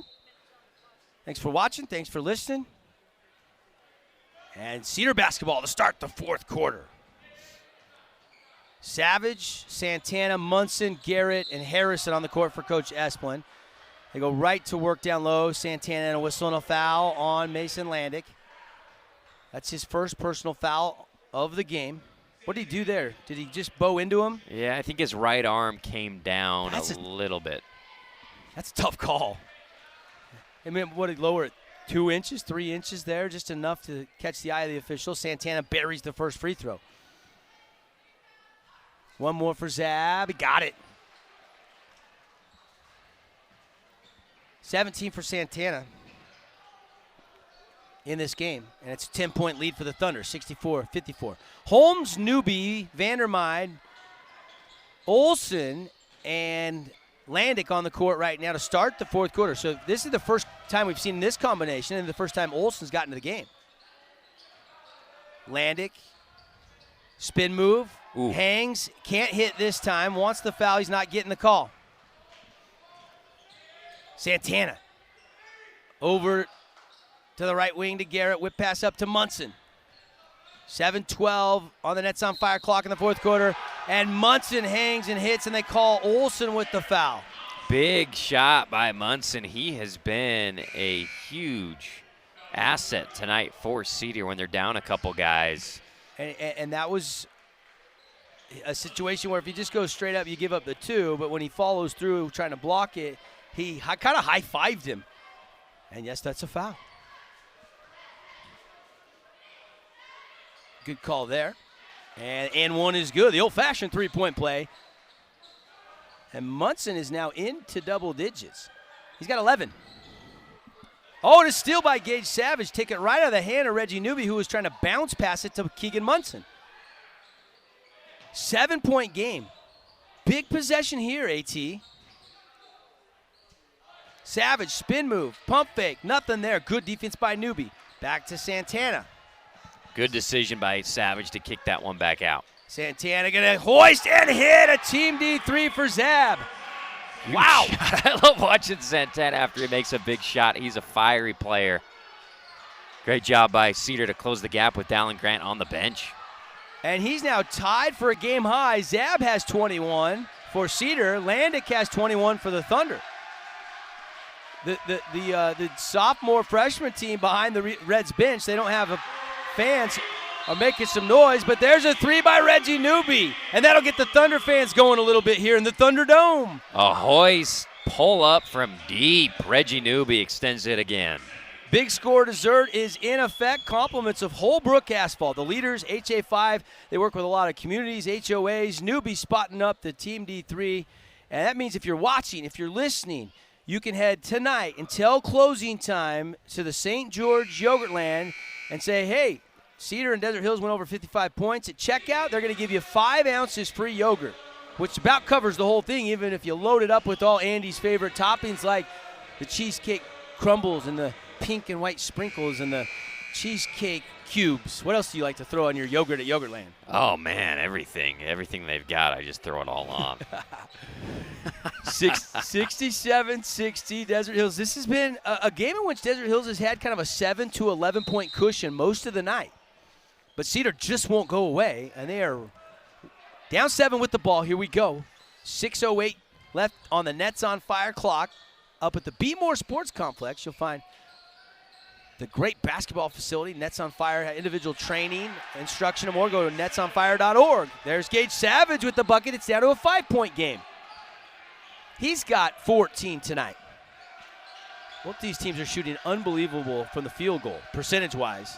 And the three-point shooting has been really good tonight.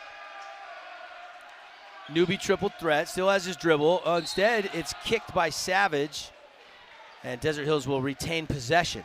Harrison's doing a good job denying Landick the ball, just covering him up wherever he goes on the floor. Newby triggers it into Vandermeide. You got the starting 5 back in the game now for Coach Allred here at the 5.5 mark in our final quarter. Landick, crossover, help comes. And he probably thought he was going to get called for a travel, so I think he tried to throw it out to Judkins, and it's a turnover, a rare one on Mason Landick. Great job blitzing that by Dallin Grant to create the turnover. 5-point game, Cedar possession, a chance to draw nearer. Grant, spin move. Jump pass out top. Munson, fearless as he fires off the rim. No good, out of bounds back to Desert Hills. I mean, just no hesitation in this junior Aaron Munson. Yeah, that was his first shot tonight that's been that far off in a big situation as Landick drives. And he hits.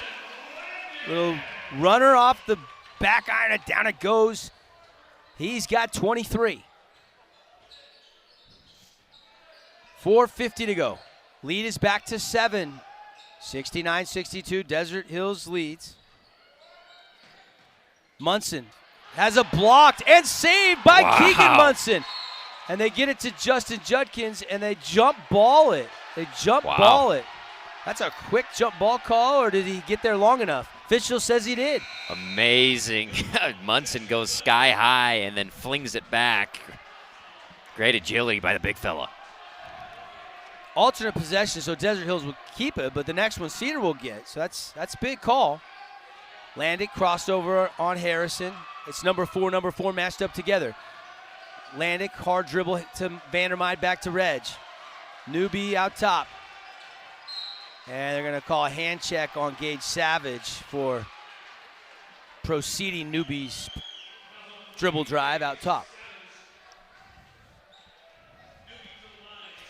Hearst Ace Hardware update. Crimson Cliffs up 15, Andy, with 5:20 left in the fourth quarter. 63-48. That's a road lead for them. They must be pushing the tempo over there. 63 scored tonight for the Mustangs. Newbie, free throw good. Double bonus time. He had 2 no matter what. And this one is no good. And it goes out of bounds to Cedar. 12 tonight for Newbie. Splits those free throws, and the lead is at 8. 70-62. Desert Hills, 4:22 left to go on the one-loss scoreboard here from Desert Hills High School.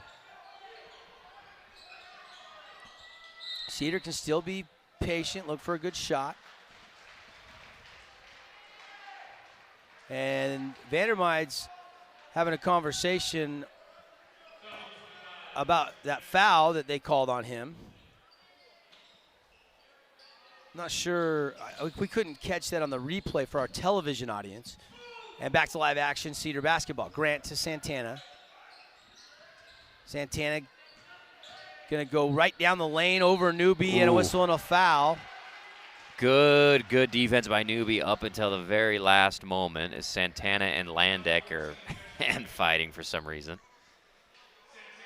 Yeah, I'm not sure. I'm not sure what looked like really good defense by Newbie. And sometimes, the greatest in getting that shoulder into the defender and drawing the contact might have been Allen Iverson. Remember how good Allen Iverson, does he dip and lean the shoulder into Newbie? Newbie's arm's not quite horizontal there. Yes, there's contact. Newbie's going to the official saying he's bringing the contact into me. I'm just holding my defensive position. Right. And now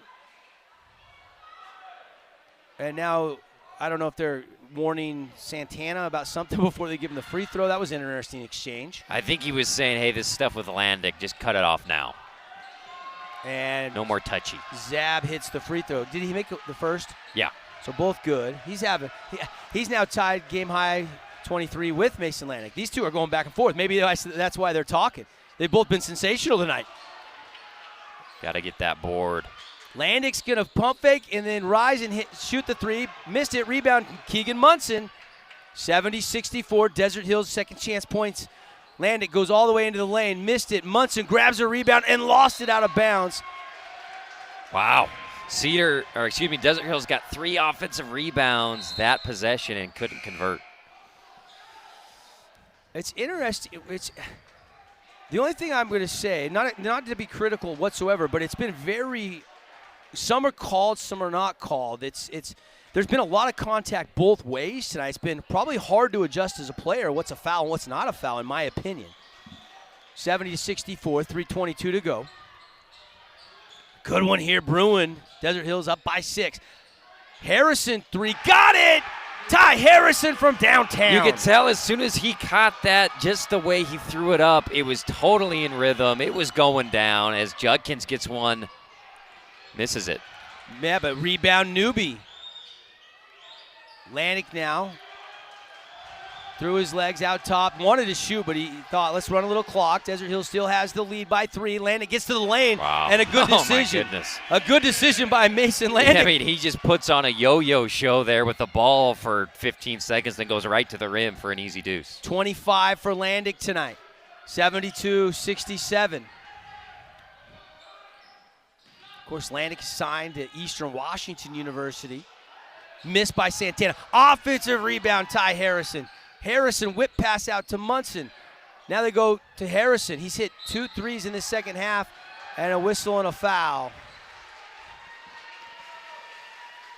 And they're going to call this one on, I think they called it on Vandermine, or was it on Munson? I think it was Munson reached out and grabbed his bicep just for a split second there on the drive. So Keegan Munson the foul. 1-1. They actually got Judkins on that foul, according to the scoreboard. Oh, really? That's what the scoreboard says. Oh, yeah. I thought it was Munson. And Harrison hits the first. He'll have another one. And got it. No Armstrong tonight. No Tebbs tonight. And it's a one-possession game. Cedar gets a tip from the backside, but they call Harrison with the reach-in foul.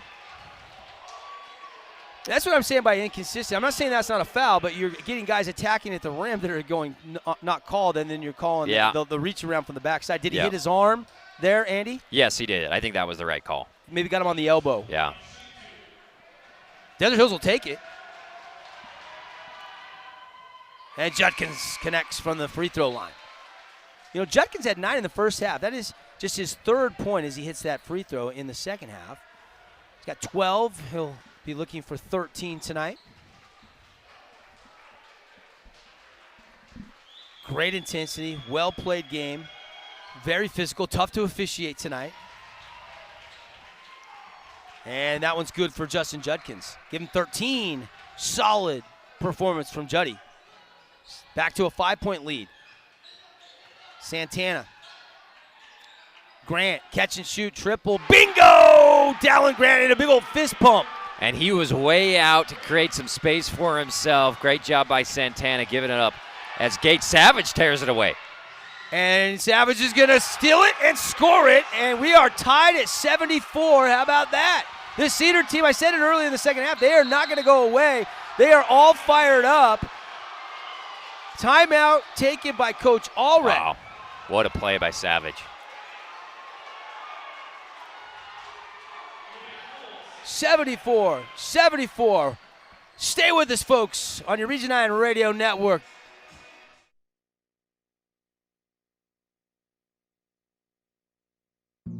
Jason, let's go see your room.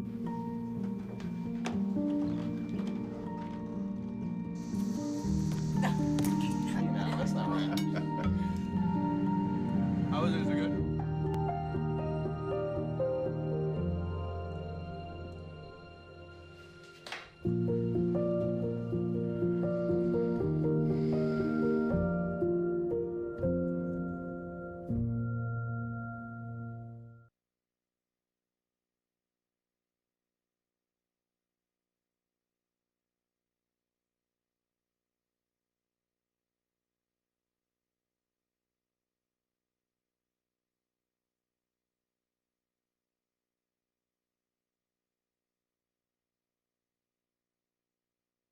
Back live, Thunderdome, 74 up. Andy Thompson, are you entertained? Wow, amazing. What a game from the first bucket to right now. It has been an absolute fireworks show here at Desert Hills.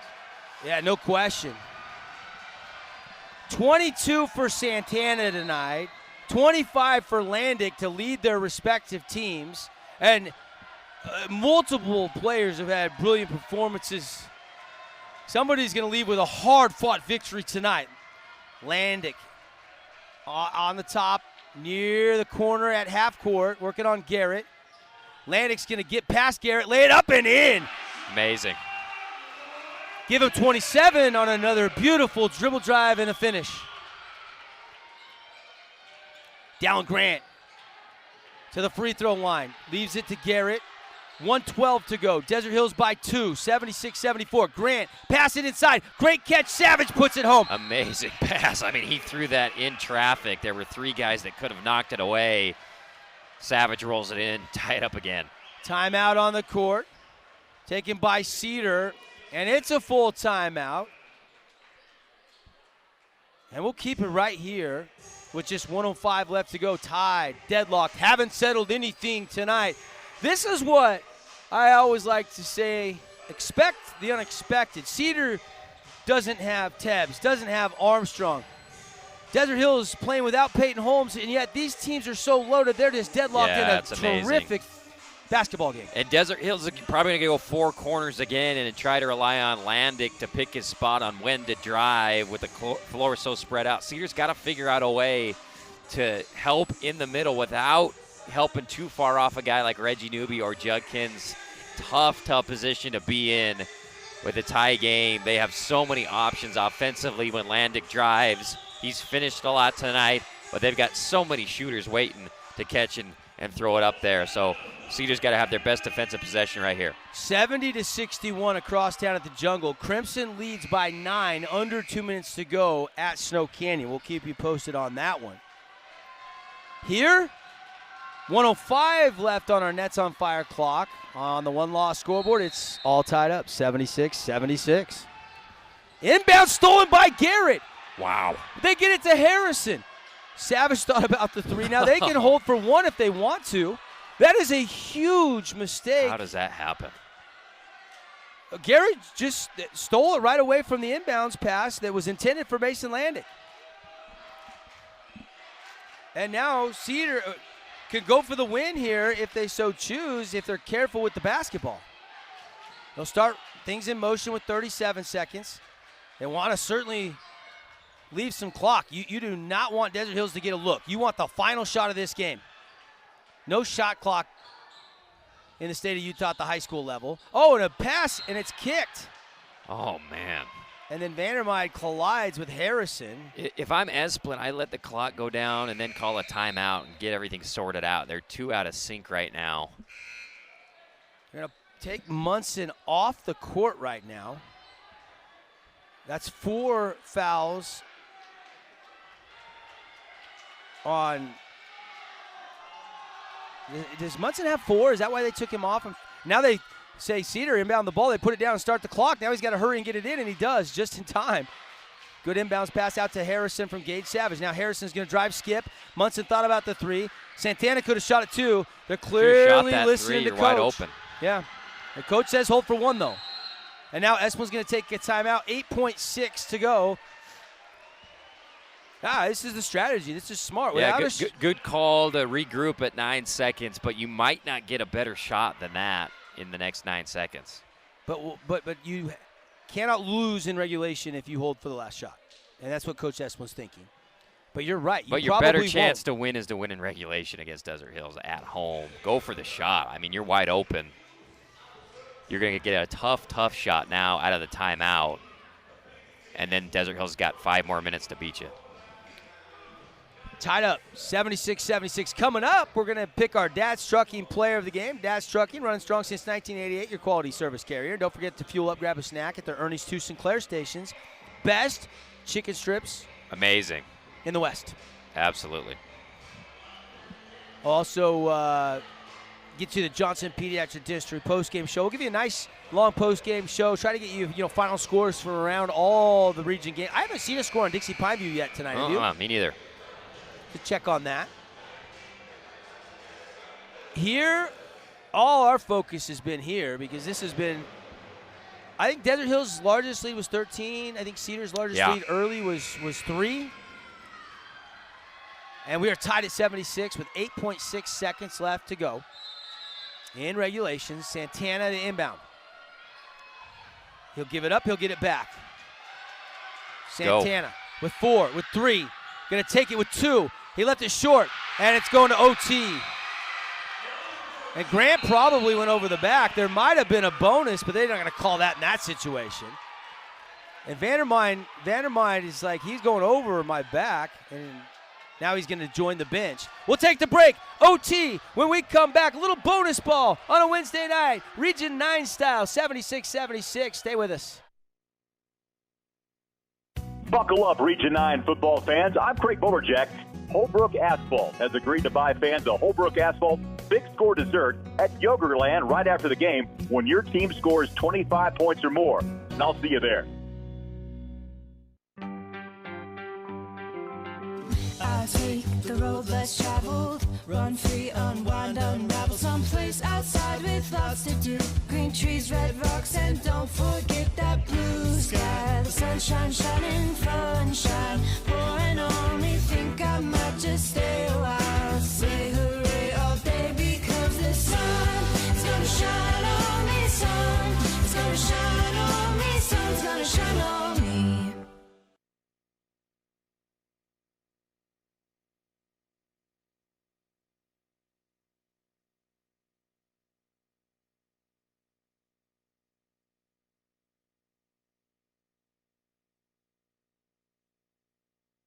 Devin Dixon, Andy Thompson with you. We head to 4-minute overtime in the state of Utah. 4-minute overtime. They'll tip it. Munson will tip it twice, and it'll go still loose, actually. Still loose. And now they're going to call a foul on Keegan Munson. And Cedar will have possession. What a battle tonight has been. Nobody can grab the ball there. And Garrett's going to come in. Munson's going to check out. That's only 3 on Keegan Munson. So it wasn't a foul situation on why they took him out late. It was probably just a matchup situation. And he missed it. Tied at 76, Desert Hills basketball. Their first chance. I'm not sure what the percentage is of who scores first in the high school of Utah in overtime, but the Thunder had a shot and then another tip-in shot to score first and couldn't. So Cedar will go race ahead. Grant, shot off the window, got it. Dallin Grant. I don't know how he got that through Newby's defense. Tough miss on the other end by Keegan Munson on the layup. And Garrett is all over Landick. He got that steal earlier, trying to get another one. And now he backs off. Landick's going to bring it across the timeline on a waist-high dribble. 3:21 to go overtime. Cedar by 2. Newby deep 2. Rolls out, no good. Rebound Judkins, pump fake, goes up, and he missed it. A lot of contact. Judkins gets it back. Landick, ball fake, 3's in the air. Splash! Mason Landick's got 30. Can't give him second chance points. No call on the block charge. Opportunity leads to Landick's open 3. One loss scoreboard, 79-78. Thunder lead the Reds on ESPN Radio, CEC TV. 2:48 to go. Grant drives baseline, pulls up, shoots it, splash, it's good. Dallin Grant, how about that from DG? He's got to be having maybe his best game of the night for Cedar. 21. 1 point lead. Not a season high, but solid 21 tonight. Very efficient 21 tonight, Andy. From DG. Hand off to Judkins. Judkins gets it back to Landick. Landick working on Garrett. Landick, elbow, pump fake, and he puts it on a bounce. He's wanting to say it was touched by a Cedar Red, and that's why he let it go. I don't think so. Nope. He tried to sell it there and didn't get it. They call double dribble. And Cedar will take over down by 1. Up by 1. Or up by 1, thank you. Grant. Can take some time here. 2:07 to go. The intensity is alive and well inside Desert Hills High School. Gage Savage, who's played virtually the entire, I don't think Gage Savage has come out. Now to Santana, over to Grant. Grant back out. With a 1-point lead, they don't have to rush things. 1:41 to go. They got to hold it for the last 1:41. Of course, Desert Hills will foul long before that. Desert Hills has really got to gamble here a little bit, try to force Cedar into something. And Munson said, I'm going to shoot it. And he missed it. Savage grabs the rebound. And he's fouled by Atlantic, just wrapped him up. Man, a huge break for Desert Hills. By shooting that three, you mean? Well, I don't mind them shooting the three, but a huge break that you had a chance to get the rebound. But Savage is a savage on is the a rebound. savage, yeah. Pun intended. Second personal foul on Mason Landick. Savage, big free throws here. Got it. First one's in. Tough. Tough as nails. Great game for Gage. Absolutely. One more for Savage. He's got 19 tonight. Looking for 20. Splash. 82-79. This match is the largest lead of the game for the Reds. Here's Landick across half court. 1:17 on the clock. Coming up, Johnson Pediatric Dentistry post-game report, but we've got a lot of action left for you. Landick gonna try to tie it. Triples in the air. Back iron too strong. Rebound Santana. Desert Hills in trouble here after going 13-0 to start the game season. And they could fall back to back. Yeah, amazing. They had this one in the bag, and then some crazy stuff happened. But Dallin Grant, not a dead-eye free throw shooter. He's actually not a bad guy to foul in this situation. I was just checking the free throw percentage for Grant. 64% coming into tonight. Tonight, he's 1 for 2. And the first one, front of the rim, and down it goes. Big free throw there to make it a 2-possession lead for the Reds. Gutsy comeback performance by Cedar, down by as many as, 12 in the second half? And he missed the second. 4-point game. Munson rebound, gets rid of it before he traveled. Ahead to Landick. Landick goes all the way in and is fouled. He'll head to the line and shoot 2. And Munson might have rolled his ankle. He had Newby out, stretched out for an open 3, decided to keep the drive going anyway. Good job by Dallin Grant to get enough of him to make sure there wasn't an and one opportunity. Munson's grimacing for Desert Hills. And now Munson is going to go to the bench. I don't know if we have the start of that rebound for Munson, but it kind of came down awkwardly. He had to just fling it to a teammate, and it might have came down and just turned that ankle.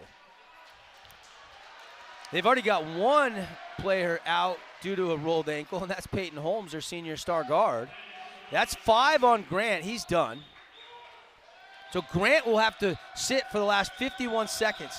Landick to the line. Missed it. Oh, needed that one. Big miss there. Holmes is checked in. That's Lincoln Holmes, Peyton's little bro. It's Savage, Munson, Santana, Garrett, and Ty Harrison for Coach Esplin. Landick, second one. He missed it. Judkins fighting for the rebound, and Savage touched it last. So Desert Hill's not dead yet. Wow. Landick, a 79% free throw shooter, missed them both. Yeah. Man, I thought that was off Desert Hills. I'm a million miles away compared to the ref, but big break. Weird, what are the odds Landick misses 2 free throws there? It's about 21% for one. But probably 42% to miss them both. Yeah, amazing. He's one of the best in the region. Is that math that up, Andy? I don't know. I'm the wrong guy to ask. Yeah, I mean, are you the guy that counts the cards at the blackjack table? 83-79, 50 seconds to go. Reds, 4-point lead. Coach Allred in the Desert Hills huddle, working the whiteboard. How did Cedar fight their way back Amazing. into this? What a comeback. Huge steal by Jaron Garrett. Big shots by Gage Savage and Dallin Grant with that 3. Incredible. Cedar and Desert Hills back on the court. Desert Hills basketball. Good old-fashioned Region 9 battle in overtime. Desert Hills doesn't have to get the 3 here. They like it. They go inbounds, get it back to Landick. He goes up through contact, and he'll head back to the line where he just missed 2. That's tough for Jaron Garrett. You know, he gets it in a good position here, but he just goes right up into Garrett hard. You could argue, I guess, that Garrett's not 100% straight up, but still, he's initiating all the contact right into his jaw. It kind of reminds you of the play Santana did that on Newby, and Newby got tagged for the foul. This one, there was more contact than that one even. Yeah. Landick does hit the first. It's a 3-point lead for Cedar. Like I said earlier, this has been a tough game to official. I think they've done a good job. Me too. It's physical. It's intense. It's Region 9. Second one good. They foul immediately with 44.5. And it'll be Garrett. And they fouled the right guy. I don't know why you're inbounding it to Garrett. Garrett, 2 of 4 from the free throw line. The senior is 50% this year, but he's only been there a couple times. So that could be a little bit misleading. Or maybe it's not. Eventually, we'll have the Johnson Pediatric Dentistry postgame show, and he missed everything there. Way too strong. What a fun senior year. Quarterback for the Reds football team. One of 6 seniors for Coach Esplin this year. Big one here to make it 3. Missed it. Judkins rebound. Judkins falling to the floor. Gets it to Newby. That was a heads-up play by Judkins. Now here's Desert Hills a chance to tie or take the lead. 34 seconds on the Nets on Fire clock. Landick started to go, and then Coach Allred takes a timeout.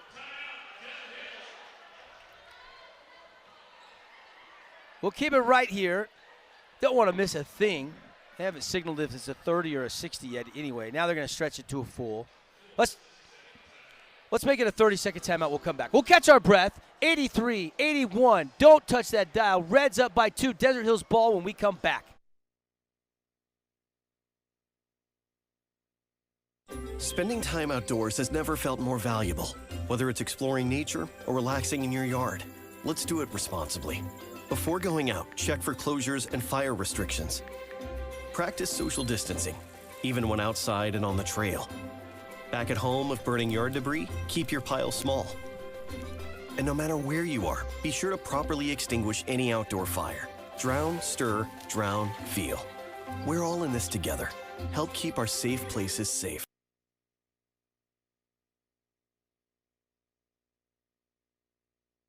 Welcome back. Devin Dixon, Andy Thompson with you here in overtime. Desert Hills basketball, 29.8 seconds on the Nets on Fire clock. What does Coach Allred want to do here, AT? Make Landick go to the basket, kick for a 3 for the win, or get fouled and get 2 free throws. Holmes gets it inbounds to Landick. Landick across half court. Hand off to Judkins on a flip pass. Judkins looking back for Landick. Landick to the middle. And Landick is fouled from the backside by Ty Harrison. And Landick will head to the free throw line for 2 crucial free throws. Landick's got a game-high 31 tonight. Flop.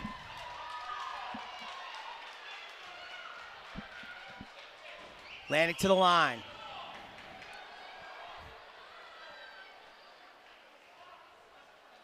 Officials waiting to give him the ball. Not sure what the hold up. Oh, that's 5 on Ty Harrison. That's why. They have some time here to make a substitution. So Grant is fouled out. Now Ty Harrison is fouled out. Grant fouled out at 51 seconds to go. 16 seconds, and Harrison exits. Landick, free throw. Oh, my goodness. Twice around the cylinder and down. That is the old toilet bowl. The old swirly bird drops. Flushed. Landick for one more to tie the game. Got it. Cedar chance to win. Garrett inbounds to Munson. 14 on the clock. Munson to Santana. Santana got to hurry it across half court. Barely gets it across. Santana going to force it. Not a great shot. Judkins trying to go for the rebound. Can't. Holmes saves it. Munson shot it to win it. That won't go. We're headed to double overtime. Double overtime in the Thunderdome. 83-83. We play more bonus ball when we come back on your Region 9 radio network. Buckle up, Region 9 football fans. I'm Craig Boberjack. Holbrook Asphalt has agreed to buy fans a Holbrook Asphalt big score dessert at Yogurtland right after the game when your team scores 25 points or more. And I'll see you there. I take the road less traveled, run free, unwind, unravel, someplace outside with lots to do. Green trees, red rocks, and don't forget that blue sky. The sunshine shining, sunshine pouring on me. Think I might just stay a while. Say hooray all day because the sun is gonna shine on me. Sun is gonna shine on me. Sun's gonna shine on me.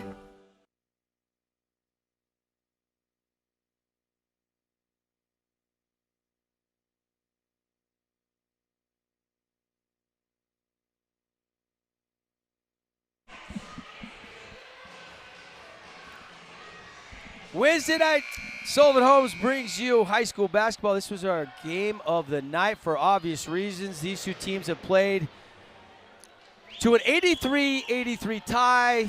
Through the first overtime session, we head to double OT. Man, game of the year. Holy cow. Stars are out. What a performance by Landick. Dallin Grant's been a little bit quiet the last little bit. No question. Start on the bench to start second OT. And the tip is won by Landick. He'll race ahead, lay it up and in with the left hand. Landick's got 35 tonight, AT. Yeah, Cedar tips it backwards so far that it's a layup over their own guys to Landick to start the second OT. It was Cedar that scored first in the first overtime session. Desert Hills does, but then Cedar answers, lob it in. Savage shielded, and then once he caught it, easy bucket. Amazing. Great pin. No help side for Landick. Easy bucket for Gage. He's got 22. Zab's got 22. Grant fouled out with 21. Landick a deep three from over the hills. Oh, man. He's got swag going tonight. Goodness gracious. 38 for money, Mason Landick. And Desert Hills leads by 3. Savage working on Judkins, kicks it Santana, guarded by Holmes. And they're going to call a foul on Holmes, and then Santana kind of put the ball right in to Holmes' chest. And Santana's got to be careful. He's yelling over at the Desert Hills bench, and Coach Allred's saying, what is going on? The refs didn't see it because they were calling the foul. Well, he was looking right at it. I think he saw it. I think he just let it go.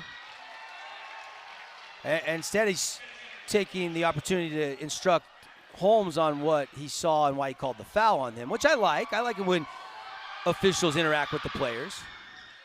And both free throws good from Zab, and it's back to a one-point game. Zab's got 24. This has been a seesaw battle, really the fourth quarter on. 88-87. Desert Hills with possession, up by 1 on the one-loss scoreboard. Your dedicated personal injury attorneys. Shifting gears, and Landick missed it, but a foul from the outside official. Landick will head to the line to shoot more Fabulous Freddy's free throws. Valiant effort here by Jaron Garrett going step for step with. I mean, you can't play much better D than that. It's tough. He's so good at getting to the rim. Landick tonight, 8 for 11 from the Fabulous Freddy's free throw line. And free throw is good. 9 for 12. I'm running out of room for Landick in my scorebook, KT. They don't give you a big column in the overtime section anyway, let alone double overtime. And Landick has all seven overtime points for Desert Hills in the second frame of overtime. Santana working on McMillan. Santana into Landick, tries to sell that contact, he misses it, but the putback is up and in from Gage Savage. He's got 24. Right spot, right time for Gage, but good job by Santana forcing his way in there. Landick, hand check as the double team comes. And Landick right back to the free throw line, and that's probably fine with Coach Allred. Oh, absolutely. See here with the little fake inside out. And they called that on Savage from the outside. Tough to see on that replay. Yeah. But he did reach in, and it just didn't quite stop and trap Landick from getting past him. And Landick buries another Fabulous Freddy's free throw. Landick has 8 in overtime. 41 tonight for Landick. 42, as that one is good. This kid's closing in on 2,000 career points. I think he needed 77 tonight to get 2,000 career points. Might set himself up for next game. Shot from the corner won't go. Rebound Munson, and a foul on Nate McMillan down low. Jacob Rogers launched that one. They're leaving him wide open. He almost drilled it, but good job by Aaron Munson. Has a chance to cut it to 1 point here with free throws. I think there's so much contact tonight that now the players are feeling the contact and trying to get whistles tonight. Yeah. And it's so tight that every foul or free throw matters tonight. 92-90. Munson cuts it to 2. He'll have one more from the charity stripe. That one short. Rebound Landick. 2 minutes to go in double overtime. Desert Hills leading by 2. 92-90. We could see 100 points in a high school basketball game tonight, AT. Landick. Step back 3. It's in the air. It's down. The kid's in fuego. Amazing. 44 for Money Mace. Unbelievable. I mean, he's just flowing right now. That ball is glowing hot for Mason Landick, who pulls up. Look at that. Step back. Step back about 5 feet to make sure it was a 3 and just money. Landick tonight, 1, 2, 3, 4 3-pointers. So a lot of them have come from the field, Andy. 12 points out of his 44 from the field. 10 of 13 from the line, so 10 points from the line. The rest have come on. A lot of them in the first half were at the rim, lay-ins, where he was doing blow-bys and finishing. I got to recount his points, but I mean, unbelievable performance for Mason Landick tonight. Incredible. Making threes. You can't guard him going to the rim, going to the free throw line, 13 times now. He is unstoppable. Yeah, I got him unofficially by my book, 45. 45 sounds right for to Landick. me. 12 tonight for Reggie Newby, 12 for Justin Judkins, and 12 for Keegan Munson. But Munson hasn't come back in since he looked like he sprained his ankle. 24 for Savage, 24 for Zab Santana, and 21 for DG. But DG is fouled out. So is Ty Harrison. Harrison fouled out with 7 for the Reds. 1:45 to go. Desert Hills' largest lead in either the first or the second overtime. It's 5. They trigger it in to Munson, get it back to Garrett. These players got to start getting gassed here a little bit, especially maybe Cedar. They don't have quite as much depth tonight with no Tebbs, no Armstrong. I mean, Gage Savage looks drenched in sweat, and he's fine because he buries the straightaway 3. So sweaty, so sweet from downtown for Gage Savage. Are you kidding me, boys? Putting on a show tonight. Amazing. Over and over again, Cedars respond with shots like that. That one was a rainbow. Nearly hit the ceiling and cuts it to 2 points. 27 for Savage. Just absolutely clutch. The Reds needed that. You're down 5, and he buries it. Amazing. Ice water running through these. What a shot. I mean, both teams have put on a show tonight. Yeah. And with Dallin Grant out, it's got to be Zab and Gage making shots like that. Eventually, folks, I promise, at some point in the evening, we will get to the Johnson Pediatric Dentistry postgame report, where we will name our Dad's Truckee player of the game. We'll have a complete look at all the stats. We'll get you scores. Do we have any other scores yet from tonight? We'll get you all the final scores. And we'll name the AWP Appliance Wholesalers Plus Playmaker Play of the Game. If Cedar wins, you can look at that shot from Savage. Yeah. You can pick any of the double OT shots from Landick. I mean, I don't even know if we've seen the play of the game yet because this one's still in limbo.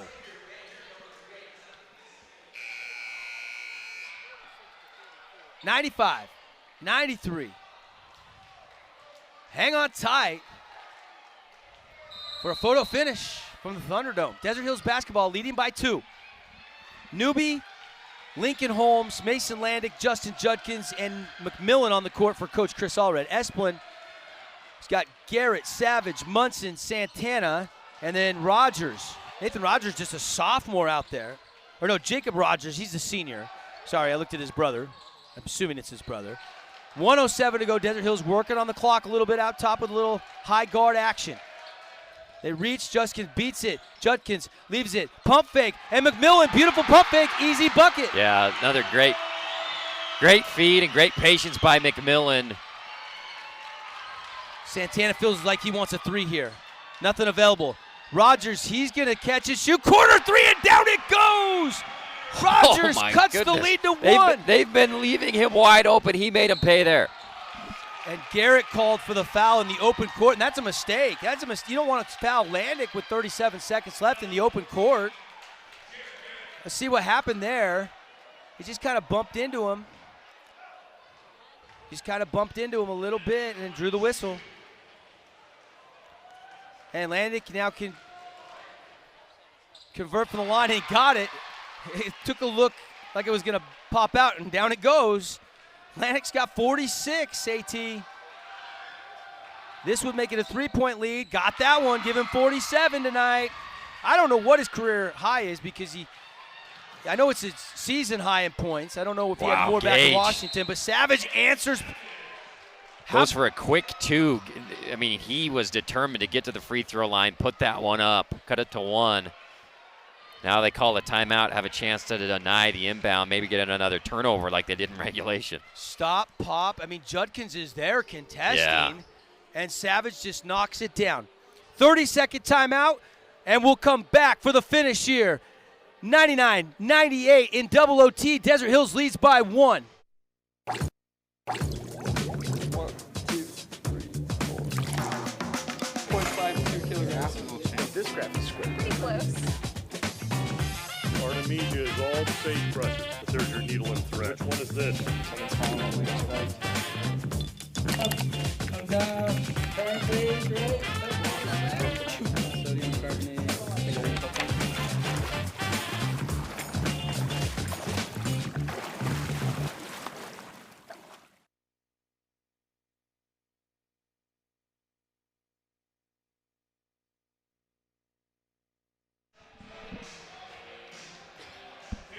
I am entertained. I hope all of you listening on 97.7 ESPN are entertained, watching on CEC TV or on Sports Radio 977.com on our triple cast tonight. Devin Dixon, Andy Thompson with you. I need a drink. My drink was gone at halftime. 28 seconds to go. They're trying to steal it from Landick, who keeps the dribble alive. Savage is guarding him now. They double team, and Landick throws it away. Savage scoops it. Runs down the lane, goes around Newby, scores it. Oh my gosh! Cedar leads 100-99. They inbound to Landick with 9 seconds. Here comes Landick, stop, pump fake, and he bustles it up and in. Oh my goodness, Landick's got 47 points. A runner by Santana at the buzzer, no. 101-100. Oh Desert Hills in an instant. Region 9 Classic. Oh my goodness. Unbelievable. That shot by Gage Savage with an ultra Euro step to give him the lead was one of the most amazing shots I've ever seen. And then Landick just takes it right down. He can't be stopped. Landick just muscles through. Here is Santana's buzzer attempt, and it barely missed. It just a little left. I thought it was going Grazes in. the rim. The way this game's going, holy You almost moly. expected Zab's shot to go in the way I thought these. it was going in. One of the most remarkable Region 9 regular season games. It is a final in double overtime, 101-100. Desert Hills. Gosh. This is going to get some eye-popping looks when people that didn't watch this see this box score floating around the internet later tonight. Yeah. I'm just amazed. Mason Landick, oh my gosh. Best performance I've seen. And Gage Savage in overtime was relentless. We got to take a break. Catch our breath. The Johnson Pediatric District postgame show happens after this 2-minute timeout. 101-100. Desert Hills prevails in double overtime on the one-loss scoreboard. Asphalt. It's not something we think about much except when it's in bad shape. At Holbrook Asphalt, we help cities, HOAs, and businesses avoid replacing painfully expensive roads and parking lots. To avoid the cost of replacing asphalt, you must effectively preserve it while it's still in good condition. University research has shown Holbrook Asphalt's HA5 slows asphalt aging by 67%. We make your pavement assets last longer, cost less to own, all while achieving higher property values. Visit holbrookasphalt.com to discover more.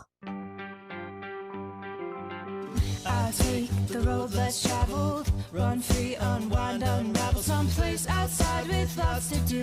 Green trees, red rocks, and don't forget that blue sky. The sunshine shining, sunshine pouring on me. Think I might just stay a while. Say hooray all day because the sun is gonna shine on me. Sun is gonna shine on me. Sun's gonna shine on me.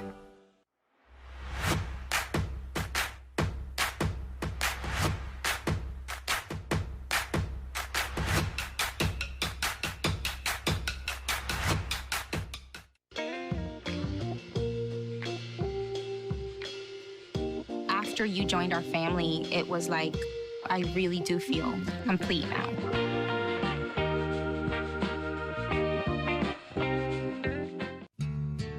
Beyond the park you know,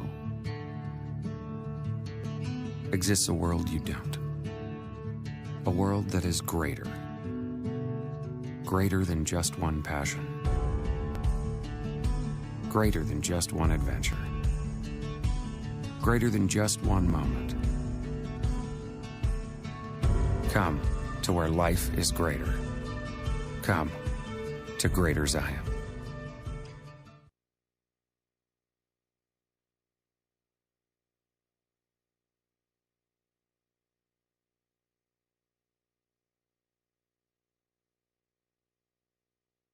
Welcome back. Post-game show brought to you by Johnson Pediatric Dentistry. Devin Dixon, Andy Thompson with you. I don't have many words left other than wow. Wow. This was instant classic. Best game ever. Holy cow. I've done a lot of Region 9 games over the years. This is my 16th year broadcasting. If you count my days with CEC TV when I was a student back in 2000, 2001 at the university, it's even longer. But this one's right up there with one of the best high school basketball. Nobody wanted to lose this game. Nobody deserved to lose this game. No, I mean, OT after OT, huge shot. I mean, Mason Landick pouring in, however, what did he have, 48? 47, 47. Gage Savage on the other end. I mean, that last bucket he made, I don't know how he did that. I don't know how he did that. And then just like that, Mason's all the way on the other side of the floor making a tough shot. So it was unbelievable. Feel bad for Cedar. But they've got a lot to be proud about, a lot to look forward to. They've showed tonight they can compete with anybody on the road.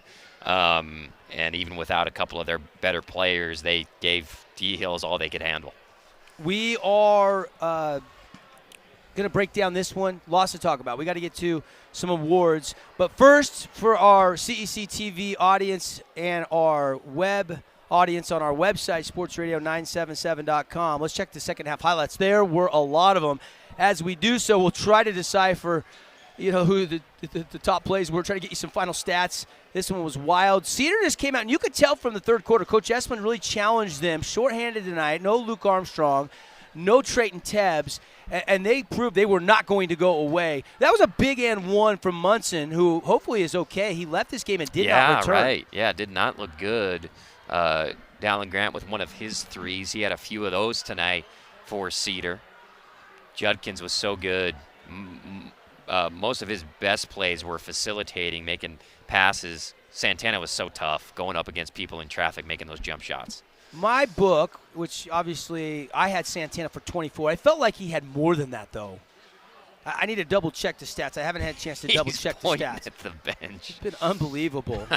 Both these teams were intense tonight. Chirpy, if you will. Landick with a runner there.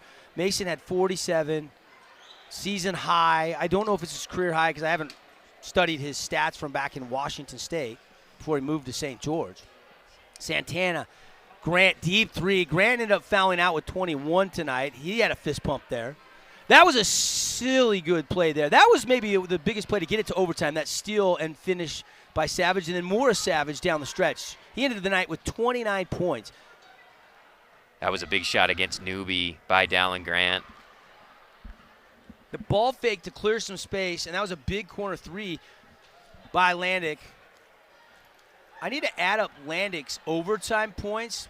That was the start of the double overtime, and Desert Hill scores, and he goes on an 8-0 run here as Landick hits a three, and a putback by Savage. More Savage. It was Savage versus Landick in overtime. It felt like. Yeah, just who could top who, and he hits this rainbow three. You thought that might be the game winner, but no, it wasn't. There was still a lot more to go.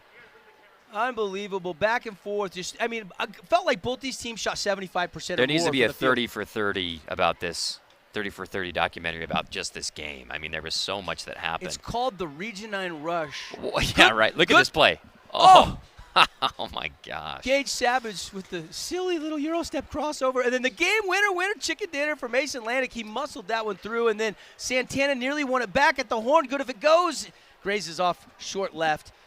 And 101-100 D Hills with, is this the hardest fought victory of the season? There's no doubt. This one was everything in the gas tank to get past the Reds of Cedar. I was impressed. I've been saying for weeks, and you have too, Andy, we've been saying, don't sleep on Cedar, don't sleep on Cedar. You know, up there in Iron County, we don't hear as much. We're not around the players as much. We don't call as many games, but we know this team is going to be there in the state tournament, deep into the state tournament, and going to be a really tough out. And the way they played tonight with no Tebbs and Armstrong, amazing performance. Capable of winning the title. Desert Hills capable of winning the title. You could say that about Dixie. You could say that about Crimson. I mean, there's just so many good teams. Do you feel like the state championship is going to come from Region 9 this year? Oh, yeah. I mean, they got the top three teams in the RPI. I mean, Juan Diego's really good. They've got a superstar up there. But, I mean, Region 9 is just so dense with good teams. You look at the RPI. Desert Hills is going to stay number 1. Crimson's going to stay number 2. They beat Snow Canyon tonight. Dixie, I'm assuming they won over Pineview. I never saw a final score on that one, but they were 3. So you had 1, 2, 3. Then you had Juan Diego 4, Skyview 5, Logan 6. Cedar's not going to get hurt by this loss at all. They'll probably stay at 7. And Snow Canyon losing tonight to Crimson, maybe they drop to 8 to 9, drop one spot. I don't see them even dropping. They could stay at 8. So you're going to have 5 teams probably in the top 9 at worst when the RPI is updated. You know, you go look on UHSA's website tomorrow. Yeah, amazing. I'm just blown away. Phil Pass, I mean, Cedar. What a performance. Too bad. This one stings. This is one of those ones where it can be exhausting. It can be so frustrating. But you got to be proud of the way you played if you're a Cedar coach, player, fan. Tremendous. I'm proud of the way Cedar played tonight. I'm entertained. I mean, holy smokes. They put on a heck of a performance. I was so impressed with Savage tonight, Santana, Grant. 29, 24, and 21 for those 3. Those 3 combining for, what is that? That is 70 points? Royal City represent. Roughly 70 points? My goodness. These 3? Yeah. Yeah. 69, 73, 74. 74 points. Yeah, I suck. amazing. I suck it. I can add up my birdies usually on the scorecard. That's about it. Hurricane won tonight, 46-34 over Canyon, and Dixie winning 78-49 over Pineview. No Finlayson, no Cox tonight, and Dixie still winning big. So Dixie and Desert Hills are going to stay tied atop the region standings, 6-1. You know, this is what I think kind of backs up why this might be one of the most talented, if not the single most talented Region 9 season of all time. And we've had some great basketball players over the years that went on to do some great things in college and beyond. But you've got no Finlayson, no Cox. You got no Trayton Tebbs, no Luke Armstrong. You got no Peyton Holmes playing tonight for Desert Hills.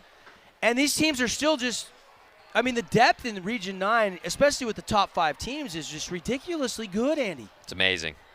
It's amazing. I mean, you feel bad for those kids that they weren't able to play in this legendary game that's going to go down in history for both schools. But there's you're right, so much depth. on both teams. I think I'm pretty fair to assume that this is the highest scoring all-time game between Desert Hills and Cedar City. I don't think I need to check the history books on that one. 201 total points. Yes, it went to double overtime, but what was it at the end of the regulation? It was 83 to 83. Yeah. I mean, it was 83 to 83 in regulation. All right. The Dad's Trucking player of the game. Drum roll. Mason Landick. Yeah. I mean, put this team on his shoulder. The man. In the first overtime, he had 7. In the second I think he had 31 going into overtime. And then in the double OT, he has 5, 8, 10, 12, 14 points in double overtime. 47 Amazing. Tonight for Money Mason Landick in the victory. 12 for Newbie, 12 for Juddy, 12 for Keegan Munson. You hope Keegan Munson is okay. Yeah. Yeah. With Holmes out with an ankle Absolutely. injury. Now if you have Munson out with an ankle injury, that's not good. No. Open Desert the Hills. best for him. He had a great game, too. Again, 29 for Gage Savage, 11 for Aaron Munson, 7 for Ty Harrison, 24 for Zab Santana, 21 tonight. Just remarkable. Your Dad's Trucking player of the game, 47, game high. Mason Landick just put this team on his back. And he is your Dad's Trucking player of the game. Let's take a 60-second timeout. When we come back, we'll try to give you some more details on the other final scores. We'll look at the schedule ahead to Friday night. Are you entertained on a Wednesday? Well, then you better tune back in on a Friday, folks. Plus, we'll put a bow on this one and name our Appliance Wholesalers Plus Playmaker of the game as Mason Landick's game winner, right? I mean, 3.5, 4 seconds on the clock. 100%. Landick hits that. It would have been Savage's, and then 2 seconds later, Landick takes it away. Yep. Yeah, it was just his kind of night, folks. So your Appliance Wholesalers Plus Playmaker play of the game, and your Dad's Truck go to 47 tonight and the game winner. Are you kidding me? He had 14 in the second overtime. It's kind of a no-brainer. Not kind of team win, but this kid did the heavy lifting for Desert Hills in a 100 to 101 game tonight. Desert Hills comes out victorious. Quick break, and we'll be back for final thoughts. We'll look at the schedule ahead after this 30-second timeout.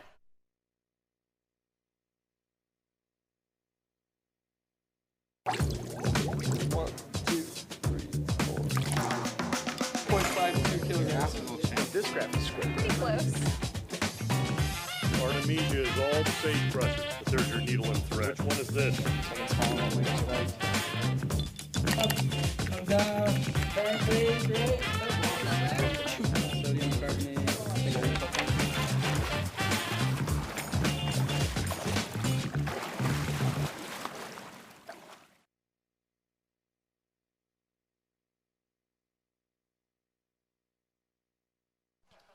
Welcome back to the Thunderdome, home of Desert Hills. 101-100. They get the best game I've seen since I don't know when, 101. They get the 1-win victory over the Cedar Reds. I'm questioning Landick's point total now because it was such a frenzy in overtime. I think he might have ended the night with 49. I'm trying to get the final stats. I'm hoping that before we leave the airwaves, I'll get the final box from the statistician tonight because I don't want to short him on a game like this. I've got columns into the field goal recap from the overtime and then the double overtime because he filled up the box score tonight. But he is your Dad's Trucking player of the game. Before we look at Friday night's games, real quickly, some Dixie, as they are now racking up the wins after losing their first region game last Wednesday, a week ago tonight. They beat the same Desert Hills team, and then they blow past Pineview tonight, 78-49. DeHart had 18. Peterson had 15. Bennett had 13. In the loss, Pineview, Rustin Shaw led with 16 points. And then DeHart, big game for DeHart. And with no Finlinson and Cox, that's huge for Big Al to come up big. And how about Peterson, man? 15 points. Bennett had a double-double, 13 points, 10 assists. So huge performance. I think as I re-look at Landick's column, I think he might have had 50 tonight. Yeah. Because I see this. I wouldn't be surprised. I see this 2 over here, and then I just added it up, and I'm getting 50 now for Money Mason Landick. Yeah. When was the last time you saw a kid drop 50 in a high school game? Oh, my gosh. That's going to be a Desert Hills record. Just insane. insane tonight what we saw. By the way, so Hurricane beats Canyon View. They get their first win of the season. Yeah. It was Crimson Cliffs beating Snow Canyon and then Dixie over Pineview. Here, 101-100, Desert Hills in a instant classic. This is the Johnson Pediatric Dentistry postgame show. Our stats, I'm sorry, my stats, in a frantic double overtime game. I wish I was spot on, but I can hardly read my book right now. But our stats, even if they are by me, an unofficial, brought to you by our good friends at Wilkinson's. Light it up, Region 9, and they did on the scoreboard tonight. And the Jazz win 116-104. Clarkson had 31. Gobert had 29 and 21 rebounds. And it's now a double-digit win streak, 10 in a row for the Utah Jazz. And Atlantic did have 50. So when I double-checked it, that loose 2 I had, Mason Landick had 50 tonight, folks. Your Dats Trucking player of the game. Also hit the game winner with about, I was a blur with, I couldn't tell if there was 4.1 on the clock or 3.9, somewhere in that neck of the woods. Because when Santana got the ball after Landick's make, and he got to a decent spot on the floor, I thought there's no way this isn't going in. He had a really good attempt, and he nearly nailed it. But, man, you're right. It was Landick's night. It was only fitting that he's the one who put it away and finished with the game winner, gives him 50. Amazing. Yeah, I miscounted. I apologize. I miscounted, and Landick with a brilliant performance tonight. Let's check the schedule. Friday, Andy, tell everybody about the matchups we have in store, and I hope we have more thrillers like we had tonight here at Desert Hills High School. Holy cow, yeah, we got Cedar going to Snow Canyon. That's the game we'll have on 94.9 FM, 890 AM. And how does Cedar respond against Snow Canyon? Because they're both going to be looking for tough bounce-back wins after losing tonight. That's absolutely correct. Pineview will be home against Crimson Cliffs.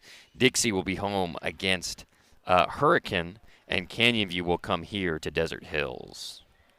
Yeah, that's your lineup. And Friday night, we've got that one game for you on 94.9. Do we have the stream on that game on Friday night? And then yes, we do. I think we have a stream. It'll be on sportsradio977.com, CEC-TV, because Dixie State Radio will be on the road at Cal Baptist, and that's the radio game we'll have on 97.7 ESPN on Friday night. And CEC-TV, don't forget that we got these games on TV, so if you have TDS cable, HD, channel 108, standard definition 22, put it up on your big screen. Great shots tonight. Marcus and James and Lauren and the entire crew did a fantastic job. That's going to do it for our Johnson Pediatric Dentistry postgame show. Again, the winners tonight. Dixie wins over Pineview. It was Hurricane getting their first region win over Canyon View, and then it was Crimson Cliffs beating Snow Canyon. And here in double overtime in a wild one, 101-100. 50 points tonight for Money Mace Landick as Desert Hills wins over Cedar. Hope you enjoyed a broadcast. We'll see y'all on Friday. Lots more on this game tomorrow from 4 to 6 on ESPN Radio. Good night from the Thunderdome.